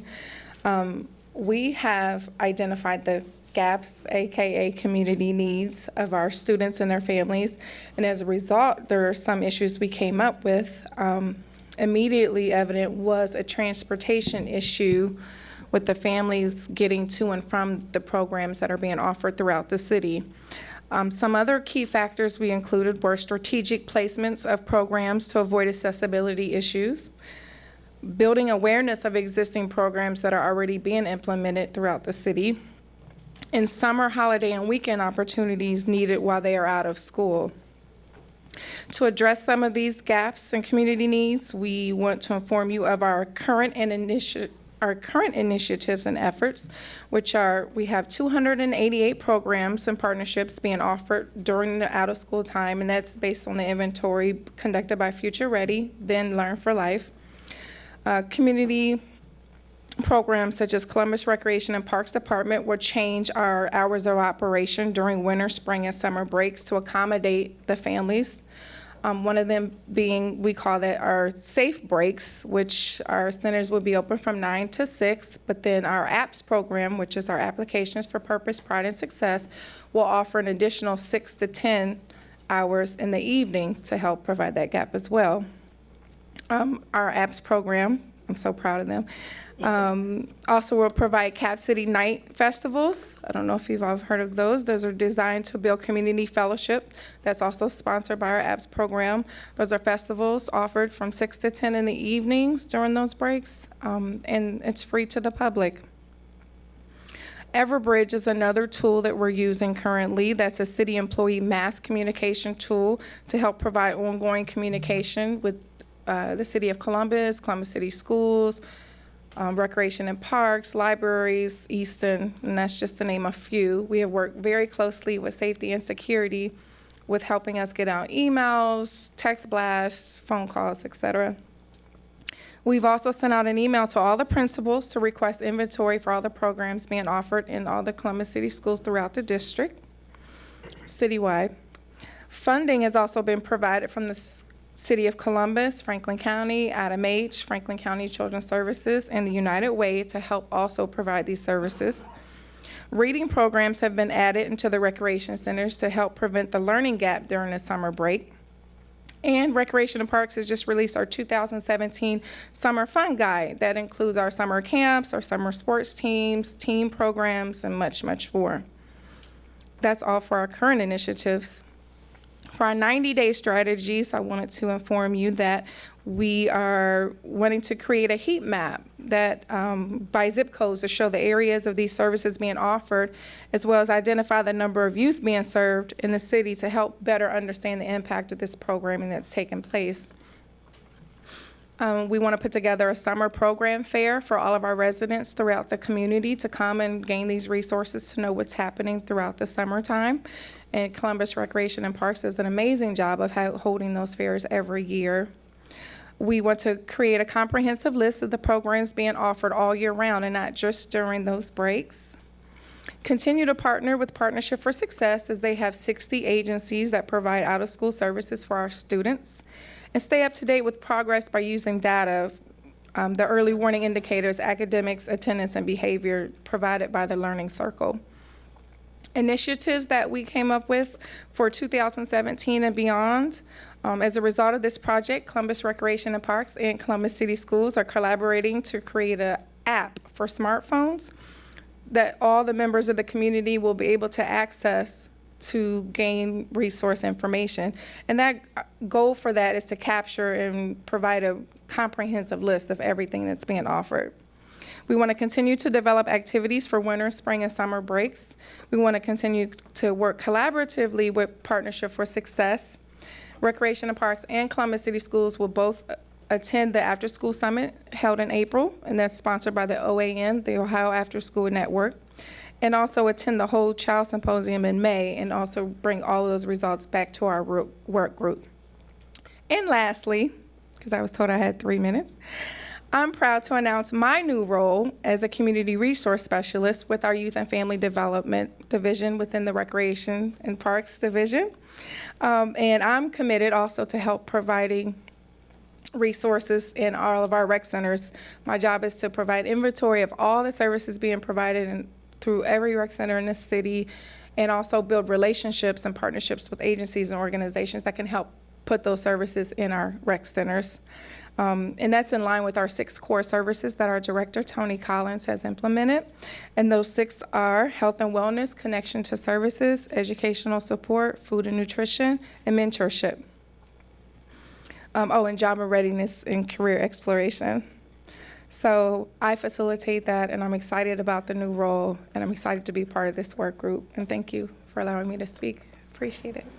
Thank you, Ms. Harris. Are there any questions or comments from board members for Ms. Harris? Yes, Mr. Vice President. Thank you so much, Ms. Harris, for being here. I hope you weren't too nervous with your husband in the room. I was very nervous. If he's here. First and foremost, thank you for your work with the city. I have experience with you over the years with city leaders. Yes. So outstanding for you being in your new role. Quick question on the financial appropriation to all of this work that's being done on the part of the city. It may not be a question you're able to answer now, but would it be something that you could share with us in the future that could possibly be reported as to how much the city is investing in all of these different programs that are not only in partnership with us, but facilitating or helping out folks and residents in the city? Thank you for that question, Vice President Cole. And actually, I do not know the exact amount that's being offered. I just know the 5 agencies that are providing the funds, but I can find that information out and get back with you. That'd be wonderful. Okay, sure. Ms. Gibbs? Yes. Thank you, Ms. Harris, for that presentation. And thank you to Recreation and Parks and the city, in fact, in its reinvestment in our city recreation services. I specifically would say Maryland Swim Pool is one of many different swimming pools that have been redone across the city. My question is, how are you planning to combat your biggest competitor, right? The sedentary lifestyle and kids hooked and adults hooked to the screen. And really, when we grew up, I had a computer growing up, but there was no Facebook or anything. You would go and spend hours in a recreation center, where now maybe video games or maybe some other technology has consumed a lot of the time. How are you gearing up to really look at the offerings or how we can engage our students to come back to physical activity and to actually use a lot of the amazing recreation centers that we have? Well, that's a good question. Thank you, Ms. Gibbs, for the question. We actually offer a lot of hands-on programs throughout all of our recreation centers, and we do try to pull them from the video games and the cell phones, et cetera. And during that time, they're actually not allowed to use it while they're participating in the programs that we offer. Although with our Cap City nights and our apps, sometimes they do provide video games, because we know that's how we can engage them, and then we can process other issues that they have during that time. So it is very competitive, but I know we can do it. We have a lot of involvement within our community as far as our staff, as well as our staff in our rec centers that help provide that one-on-one contact with the students to keep them engaged. So. And just another question, in terms of staying contemporary and compelling and relevant with today's students, and specifically our girls.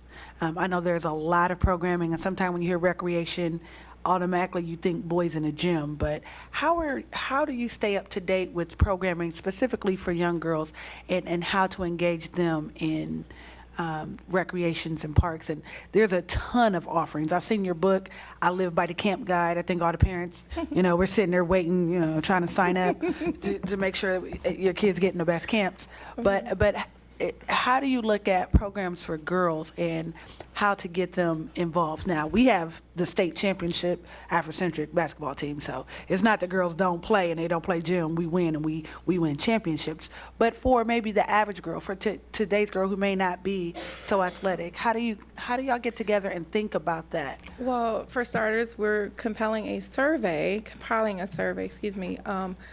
to ask them what they want.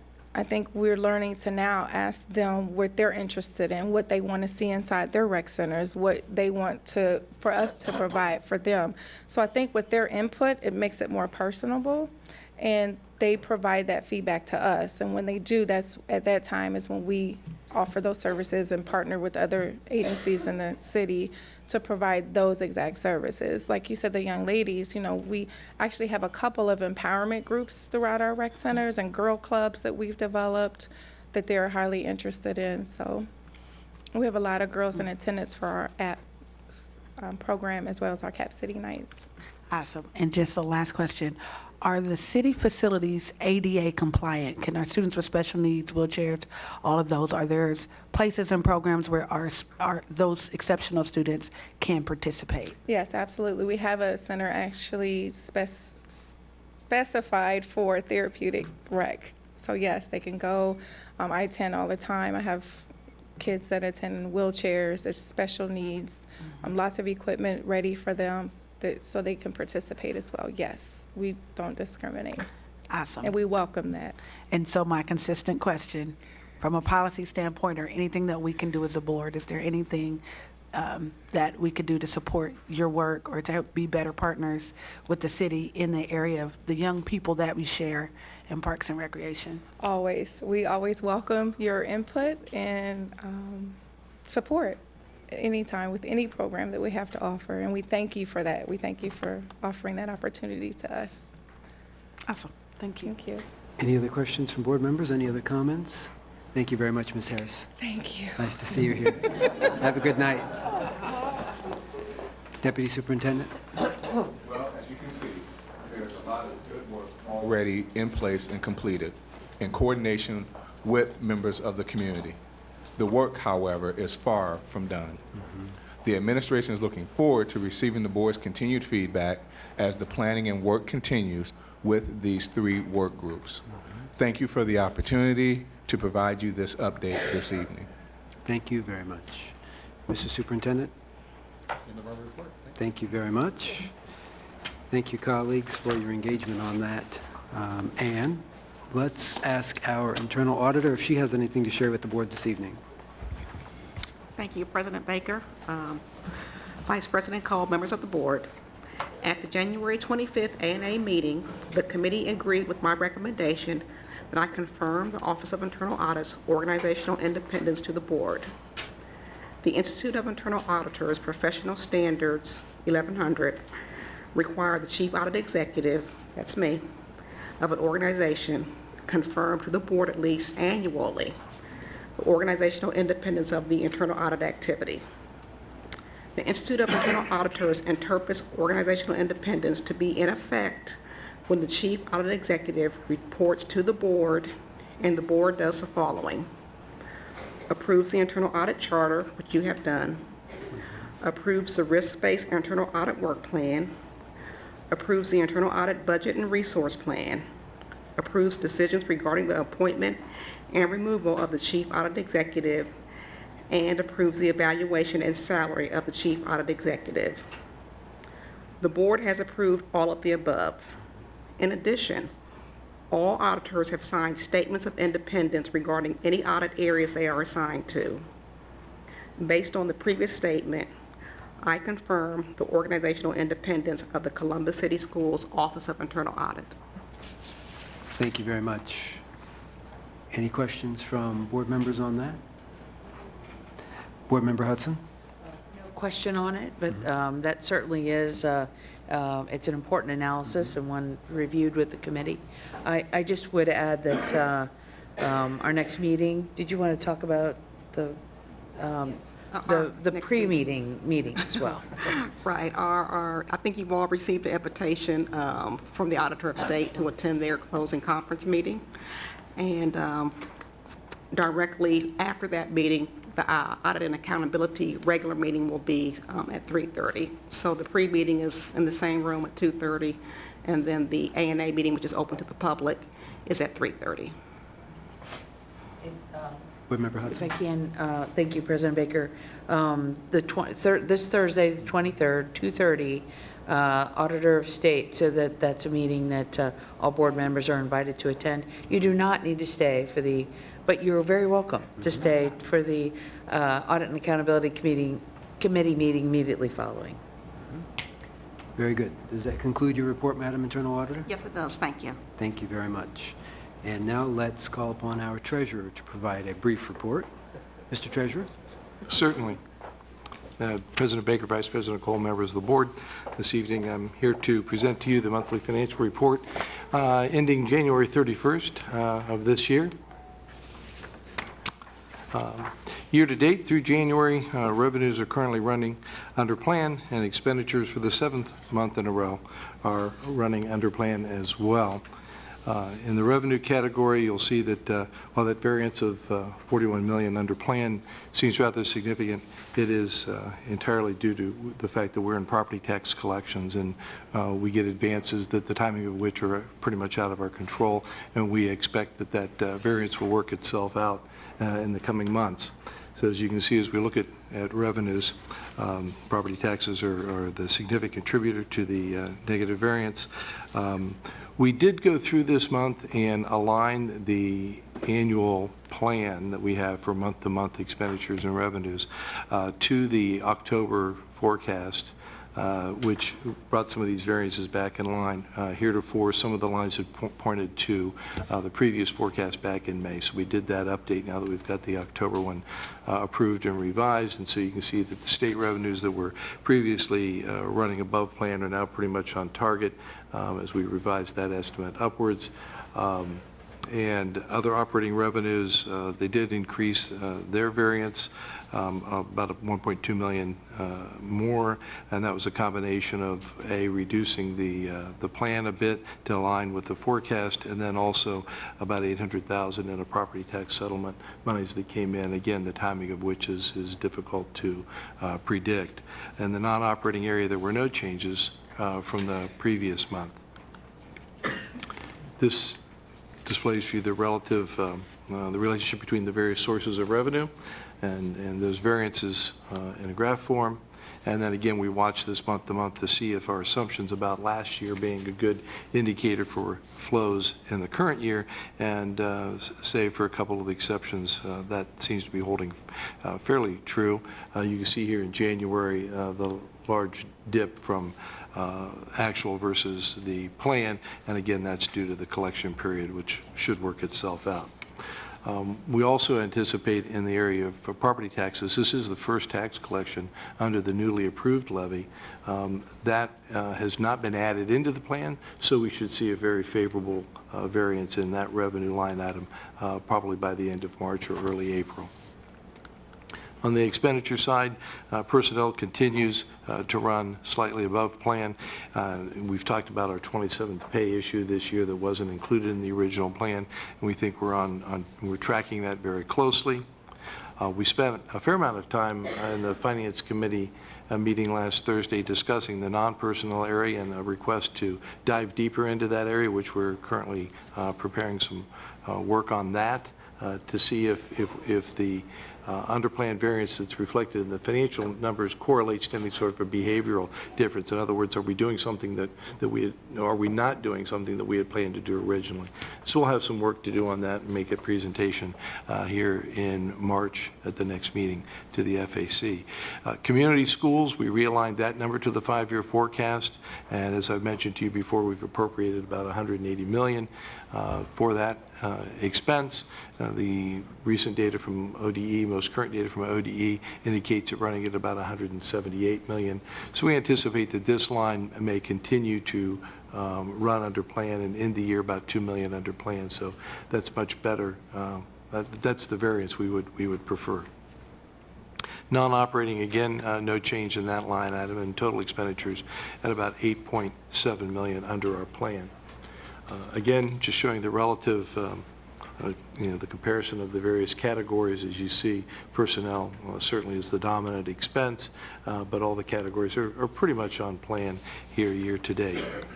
Again, monthly basis, we have as our best indicator last year's expenditures, and we seem to mimic that fairly well.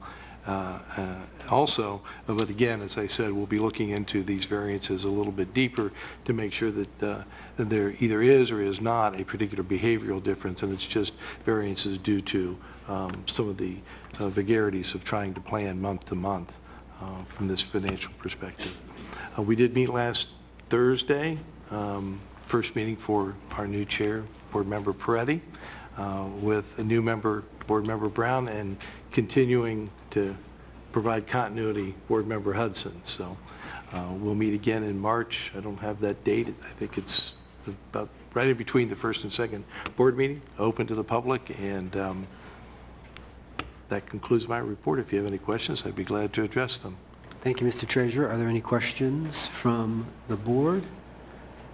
Any comments? Just more Mr. Peretti? As we go through the process, we're getting into our budgetary process again this year, and this year is just one of those years that we flow with the state budget. So we wanted to make sure that we were being diligent and aware of all different possibilities in the next few months. We'll be able to explore different scenarios, but our team has been doing a fantastic job on keeping on top of the state budget and the information contained in that. That way our district can be responsive to that. Thank you. Thank you very much. Let's move on then, assuming there are no other questions or comments, to our consent agenda.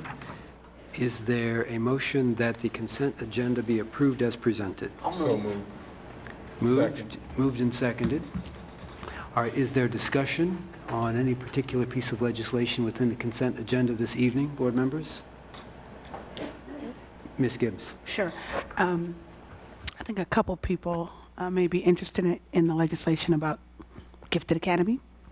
And can you speak to what we're doing with the Gifted Academy? And one part of what we're talking about the move is so that we can ensure we have room to have all of our students attend. Can you speak to why that policy change requires us to make sure we have more space in the building so that some aren't displaced with new identifications, if for the listening and the hearing audience who don't understand what that new policy change might be?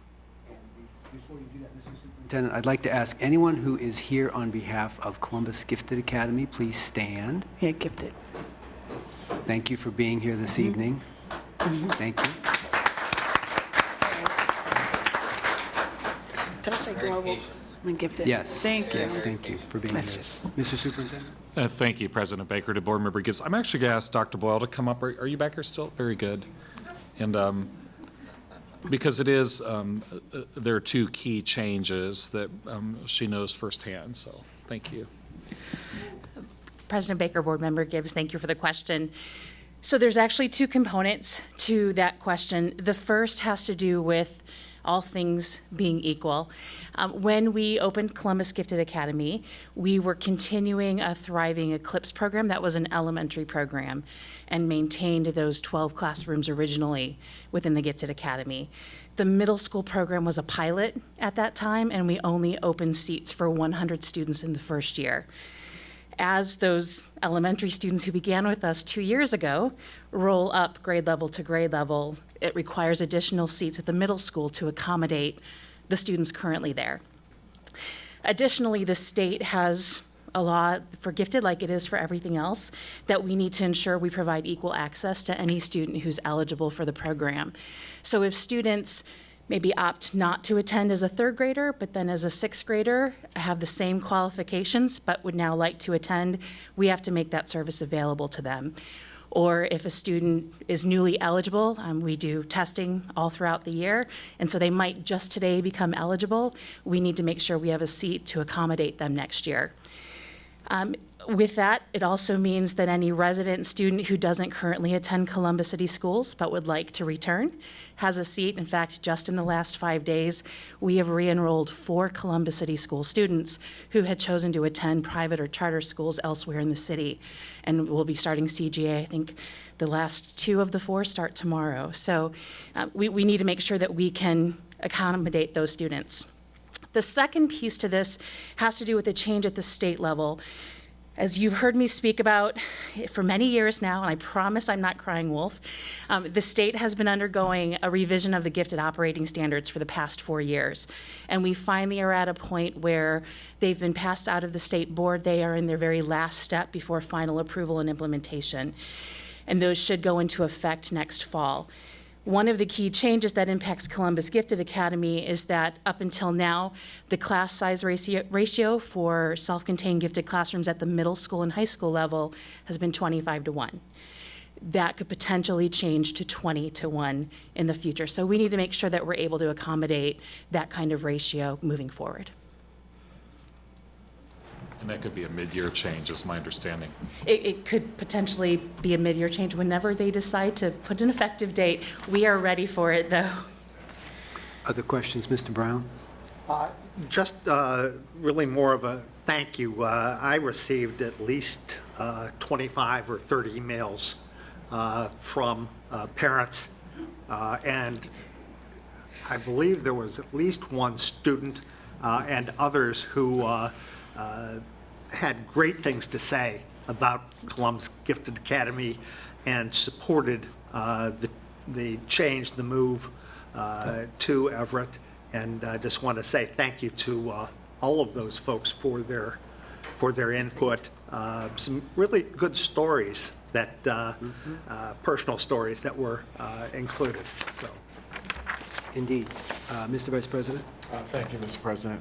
I again want to echo a thank you to the administration, to your team, to the curriculum team, the academic services, for the wonderful work that you're doing. Today, not only do we have the opportunity to hear about the great things that are happening at Beck with the leadership of you and the parents and families and children, but we also got to see a counterbalance of what we're doing in support of our children who need social behavior services, who need, social emotional services, who need other services that are non-gifted and talented oriented. So this gives a wonderful balance for me on what our continued commitment is to every kind of student we have in the district. I also want to thank you personally for your policy leadership work on the state level. You've done a phenomenal job. You are recognized as a state leader in what you do. So I just want to personally say thank you for the policy work that you're getting done and leading the charge for our gifted and talented students, particularly for urban school districts. Thank you. Any other comments or questions? Board Member Gibbs? Yeah, just one more question to that point, because you've done an amazing job.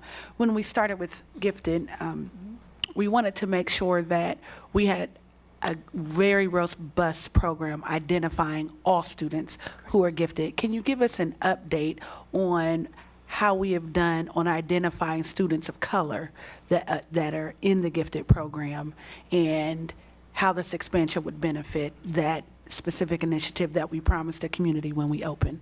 Absolutely. So with that, 2 years ago when we began the Gifted Academy and made other adjustments within the Gifted Department, we also started 2 initiatives. First, we changed the whole grade screening that we did for superior cognitive ability from the InView test to the Naglieri nonverbal ability test with our second graders. We've been doing that for 2 years, and so it's a small, gradual change in terms of our numbers that will accumulate over time.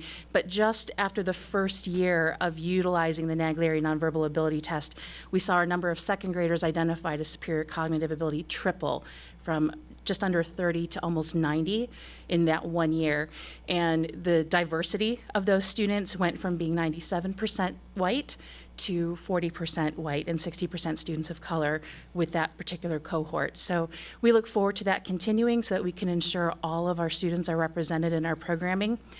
We also began the Primary Enrichment Thinking Skills Program. You were very gracious enough to grant me some additional staff members to begin that program in 38 of our schools that have the lowest rate of identification. We're in our second year of that program, and it's a little too early to get hard and fast numbers with outcomes from that, but the qualitative response that we've received has been phenomenal. Principals are uniformly pleased with the outcomes of that program. For me, the most rewarding piece was reading teacher feedback surveys that we took at the end of year one, where the comments were things like, I see my students in a different way. I didn't know my students could do these things. These are new tools that I can use to stretch all of my kids. So I think we're headed in the right direction to ensure that we are finding our gifted students in every corner of Columbus City Schools. I echo my colleague's sentiment on your work and being able to answer the questions for all parents and for our entire district on the fact that we have amazing kids everywhere and that we're doing everything we can to offer the opportunity. And while all gifted students may not choose to attend, that we are preparing a successful environment for them and a welcoming environment for them. And we have an amazing leader too, who leads that initiative. So thank you for your work. And I'm glad that that initiative and we're making sure all means all. Absolutely. I have one now about it. Board Member Preddy? Again, just to echo those sentiments, I also wanted to just thank our facilities folks and just the work that my co-chair, Shauna, and I, although, you know, we went through this very long process to update our master facilities plan, it provided such valuable information, I think, for this district, a blueprint, short-term and medium-term things, and also things we have to plan for the future, long-term, like this included. So, you know, thank you to all those folks as well and yourself. I look forward, again, I think I bring this up all the time, to restarting our facility process and how we update our master facility plan in the future. I'm really looking forward to getting that process started again. Thank you. Very good. Thank you. If there's nothing else on that particular piece of legislation, thank you. Thank you. So that particular piece of legislation,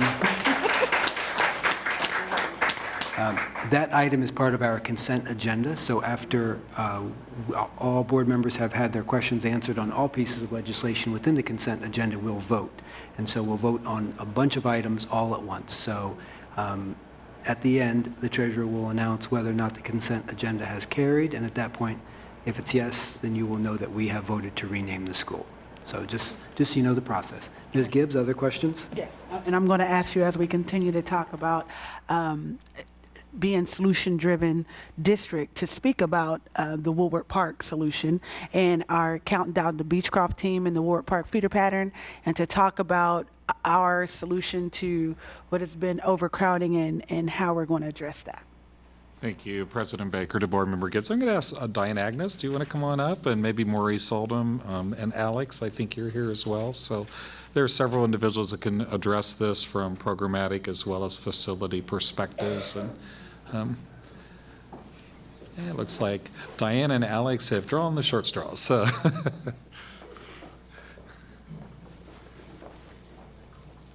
Sure. Good evening. Do you have specific questions? Okay. In addition, as my co-chair Peretti talked about in the facilities master plan, one of the challenges was overcrowding at Woolworth Park Middle School. And it has been that way because so many families are choosing to stay in our district. They'll stay in whatever it takes to stay at Woolworth Park. However, we have decided that we need to provide a different environment that provides a little more indoor time in some facilities, and that is also on the agenda as well. So can you speak to what we came up with as a solution and what that means in terms of the legislation that we'll vote on tonight? Absolutely. So do you want to address the facility part of that? Sure. Okay. That's Alex.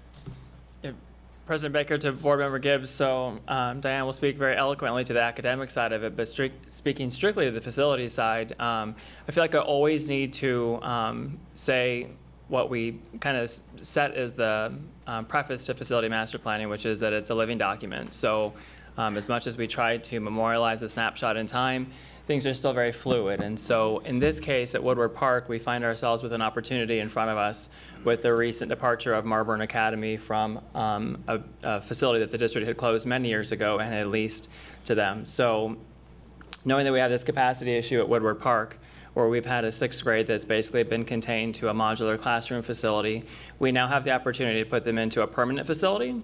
It's within the attendance area for Woodward Park. It's actually smack dab. I mean, you could not have placed it more ideally if you had tried to.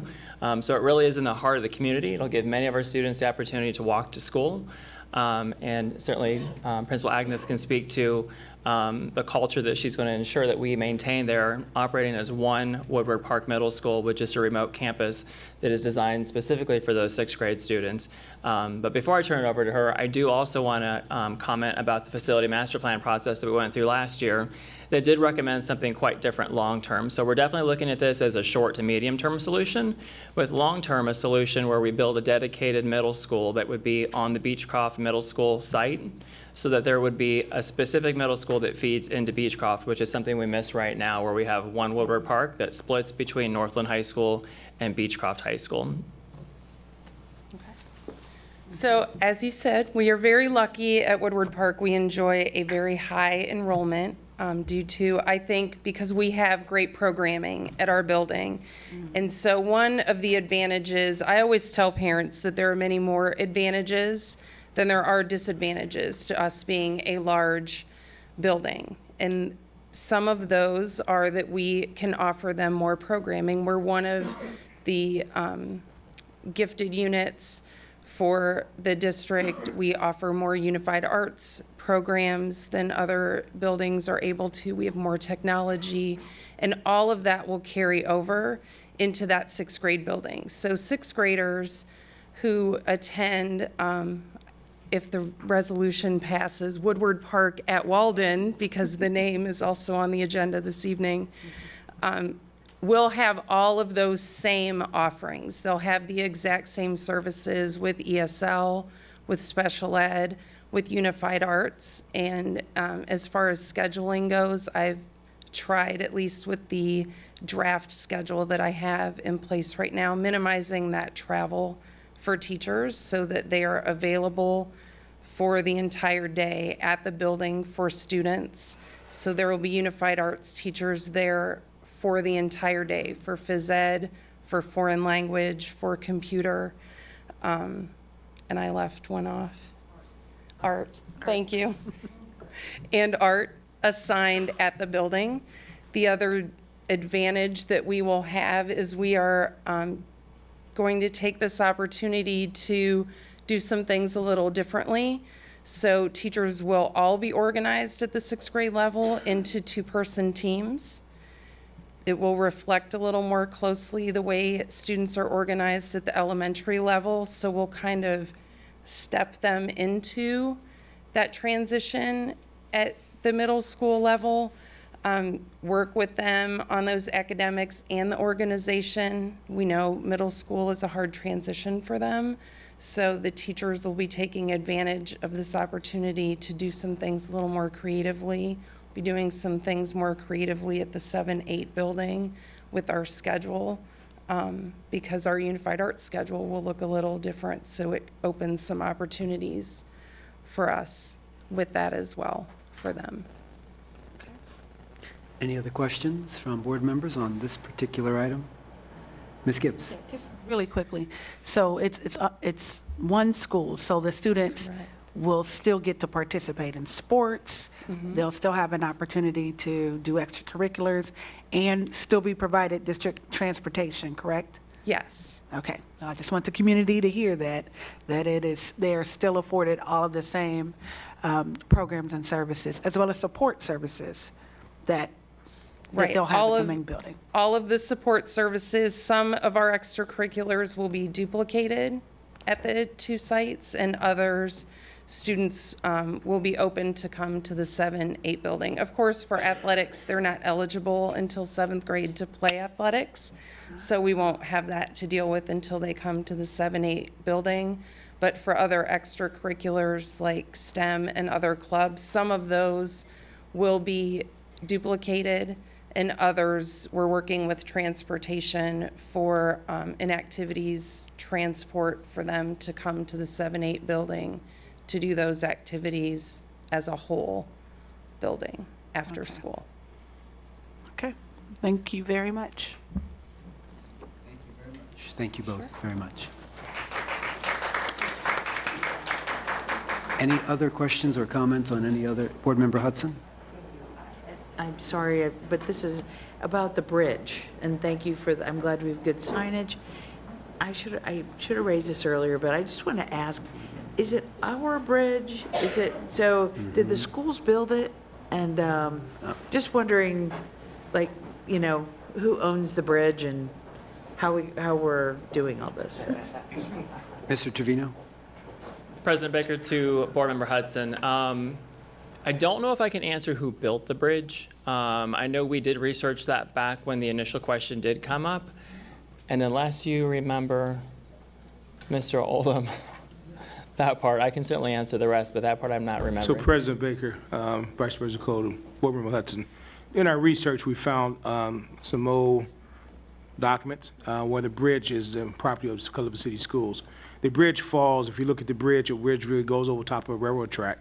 And that particular bridge, most of it is on the district property, and then the west side of the bridge is on the city property. Before is the maintenance and the agreement from back many years ago, it states that the property, the bridge belongs to Columbus City Schools. I have no objection, and I think it's really important that we get students and folks to the school safely. So I don't have objection. I would say it might be a, you know, an item for future partnership with our friends at the city on, you know, pedestrian safety and because it's the neighborhood uses it.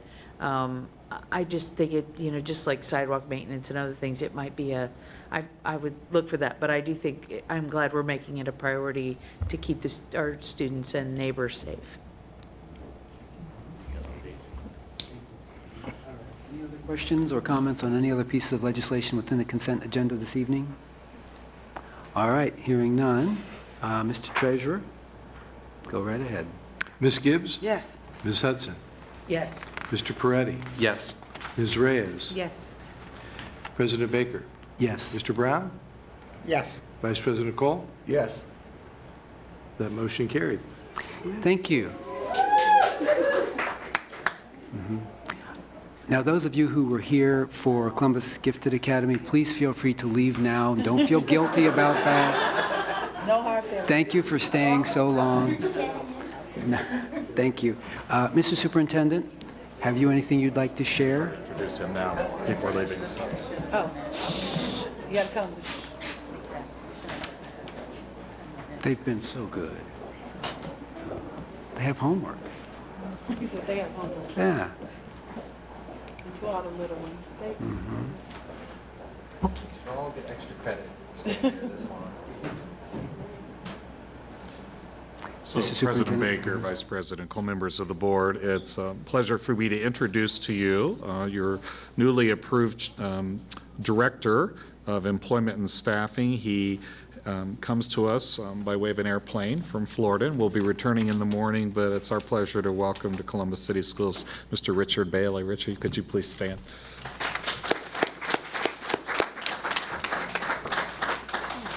You won't have a tan like that after a while, so. Thank you very much for sharing. So now let's move on to announcements. And board members, have you any brief announcements or any points of pride you'd like to share? Board Member Reyes?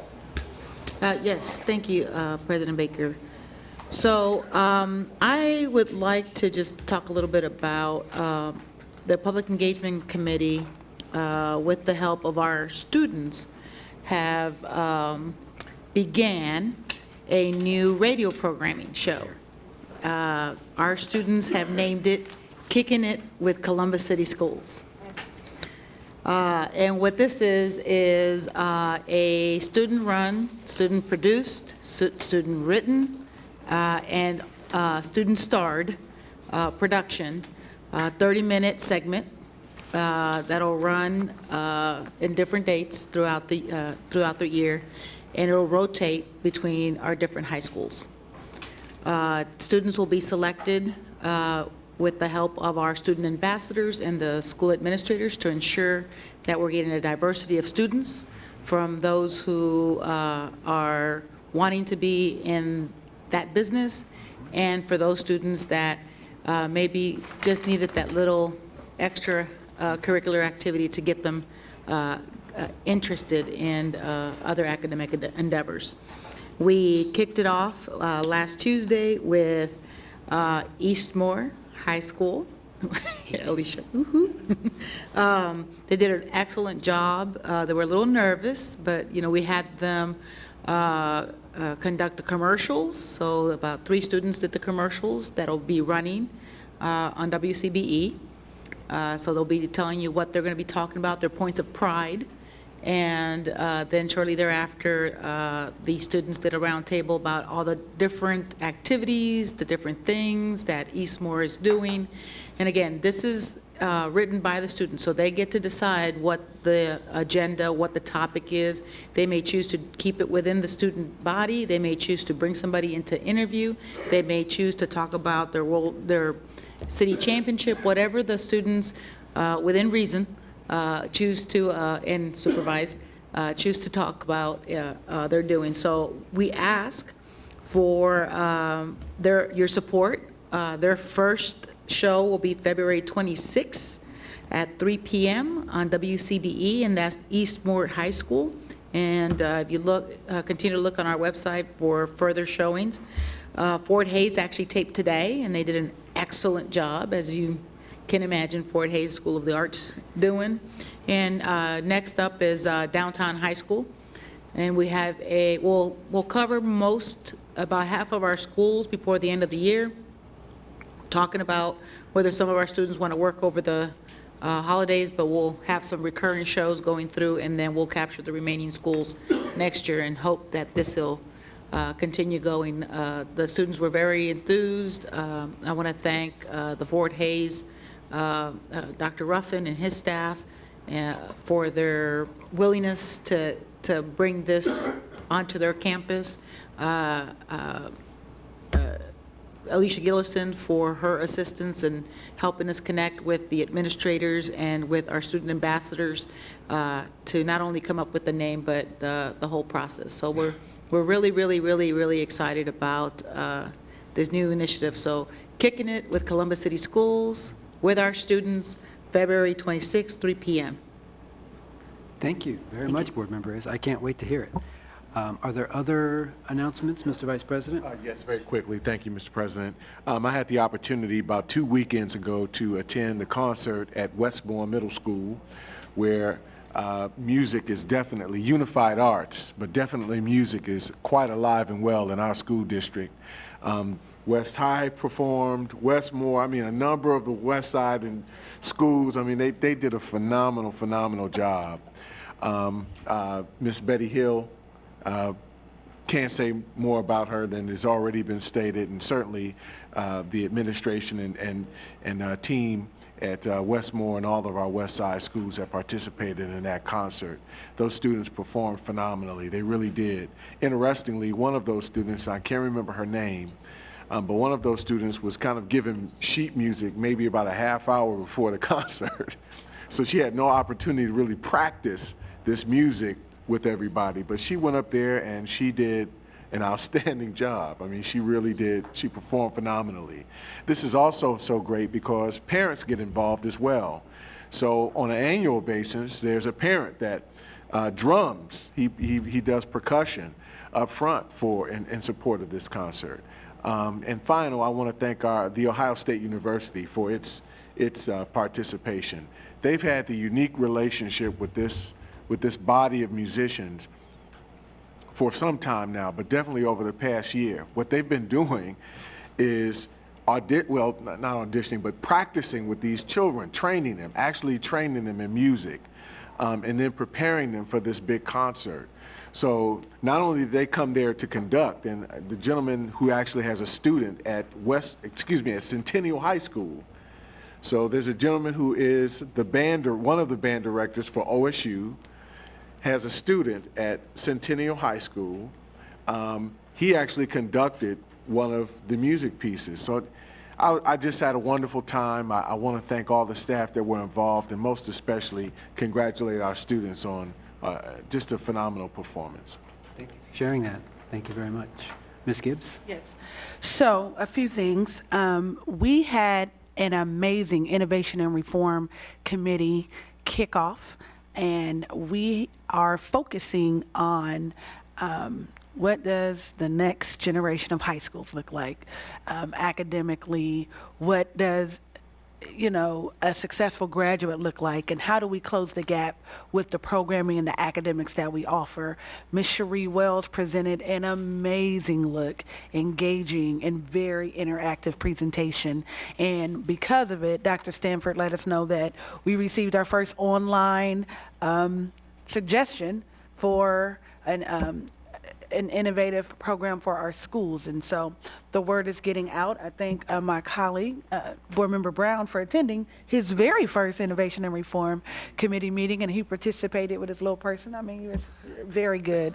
So very glad that we're beginning that work again, and that we're going to be focused on just hearing more about what's going on, and around 21 ideas from across the country that we'll just be educated and enlightened about, and we'll take it from there. Our next Innovation and Reform Committee meeting will be Tuesday, March 14th, 2017. That meeting is open to the public. I'm also proud to announce, though, that on Monday, March 6th, the Ohio School Board Association will host its Central Region meeting, and at that meeting, we will be celebrating 10 years of service of Board President Gary Baker. So can y'all give a round of applause for 10 years of service on the Columbus Board of Education? Those are dog years, actually. But 10 years is amazing. So we hope that all of our colleagues come out to enjoy that presentation and to hear more about what's going on with our regional partners in the district. And finally, point of pride, East High School took on the book, The Immortal Life of Henrietta Lacks. And they had a kickoff celebration that I wasn't able to attend, but I was there at the culmination, and they were able to take this book in both English and Spanish, because I saw they had both books, and they integrated it into English, history, art, music, and dance. And it coincided with their parent conference night and an amazing morning assembly where Dr. Wendy Anderson Willis was their keynote speaker. And students talked about how they integrated their learning in every part of their study. It was a tremendous task to have a book in an entire school take a part of it in their gymnasium, and I hope we'll show some photos. And it came across on our Facebook. Our Facebook team is amazing, and they broadcast live some of it and some of the photos, but everything from the artwork to what a cell looks like to poetry to timelines, they really made this book come alive. And it's really, I'm sure Dr. Good and your team would say, is what kind of integrated learning is all about. So I really would like to commend Mr. Wood and the entire teaching staff and all of the students, because there was something in that gymnasium that represented every discipline, and that's a holistic education. And in case you don't know, Henrietta Lacks was an African-American woman who was suffering from a tumor, and during the biopsy of their cells, they put them in a petri dish, and while other cells would die, hers stayed alive and kept multiplying. And because of her cells, they kept taking them, and they've used them for millions of discoveries and cures. They still use them today, and it's called a HeLa cell. So standing for Henrietta Lacks. And Oprah Winfrey is going to do a movie later this year about her life. And so our high school, which is our health sciences pathway, really integrated and provided some curriculum fidelity and took a book about the sciences and really integrated it, and supported by PAC, supported by a lot of different partnerships. It was just simply amazing. And so kudos to that entire team. Thank you, Ms. Gibbs. And I will announce that our NSDP meeting will be Thursday morning at 8:00 a.m. for those of you who may be interested in attending. Of course, that meeting is open to the public. And one other thing I wanted to share is Mike Riachi, who sits right back here. This is his last meeting. Mike is retiring.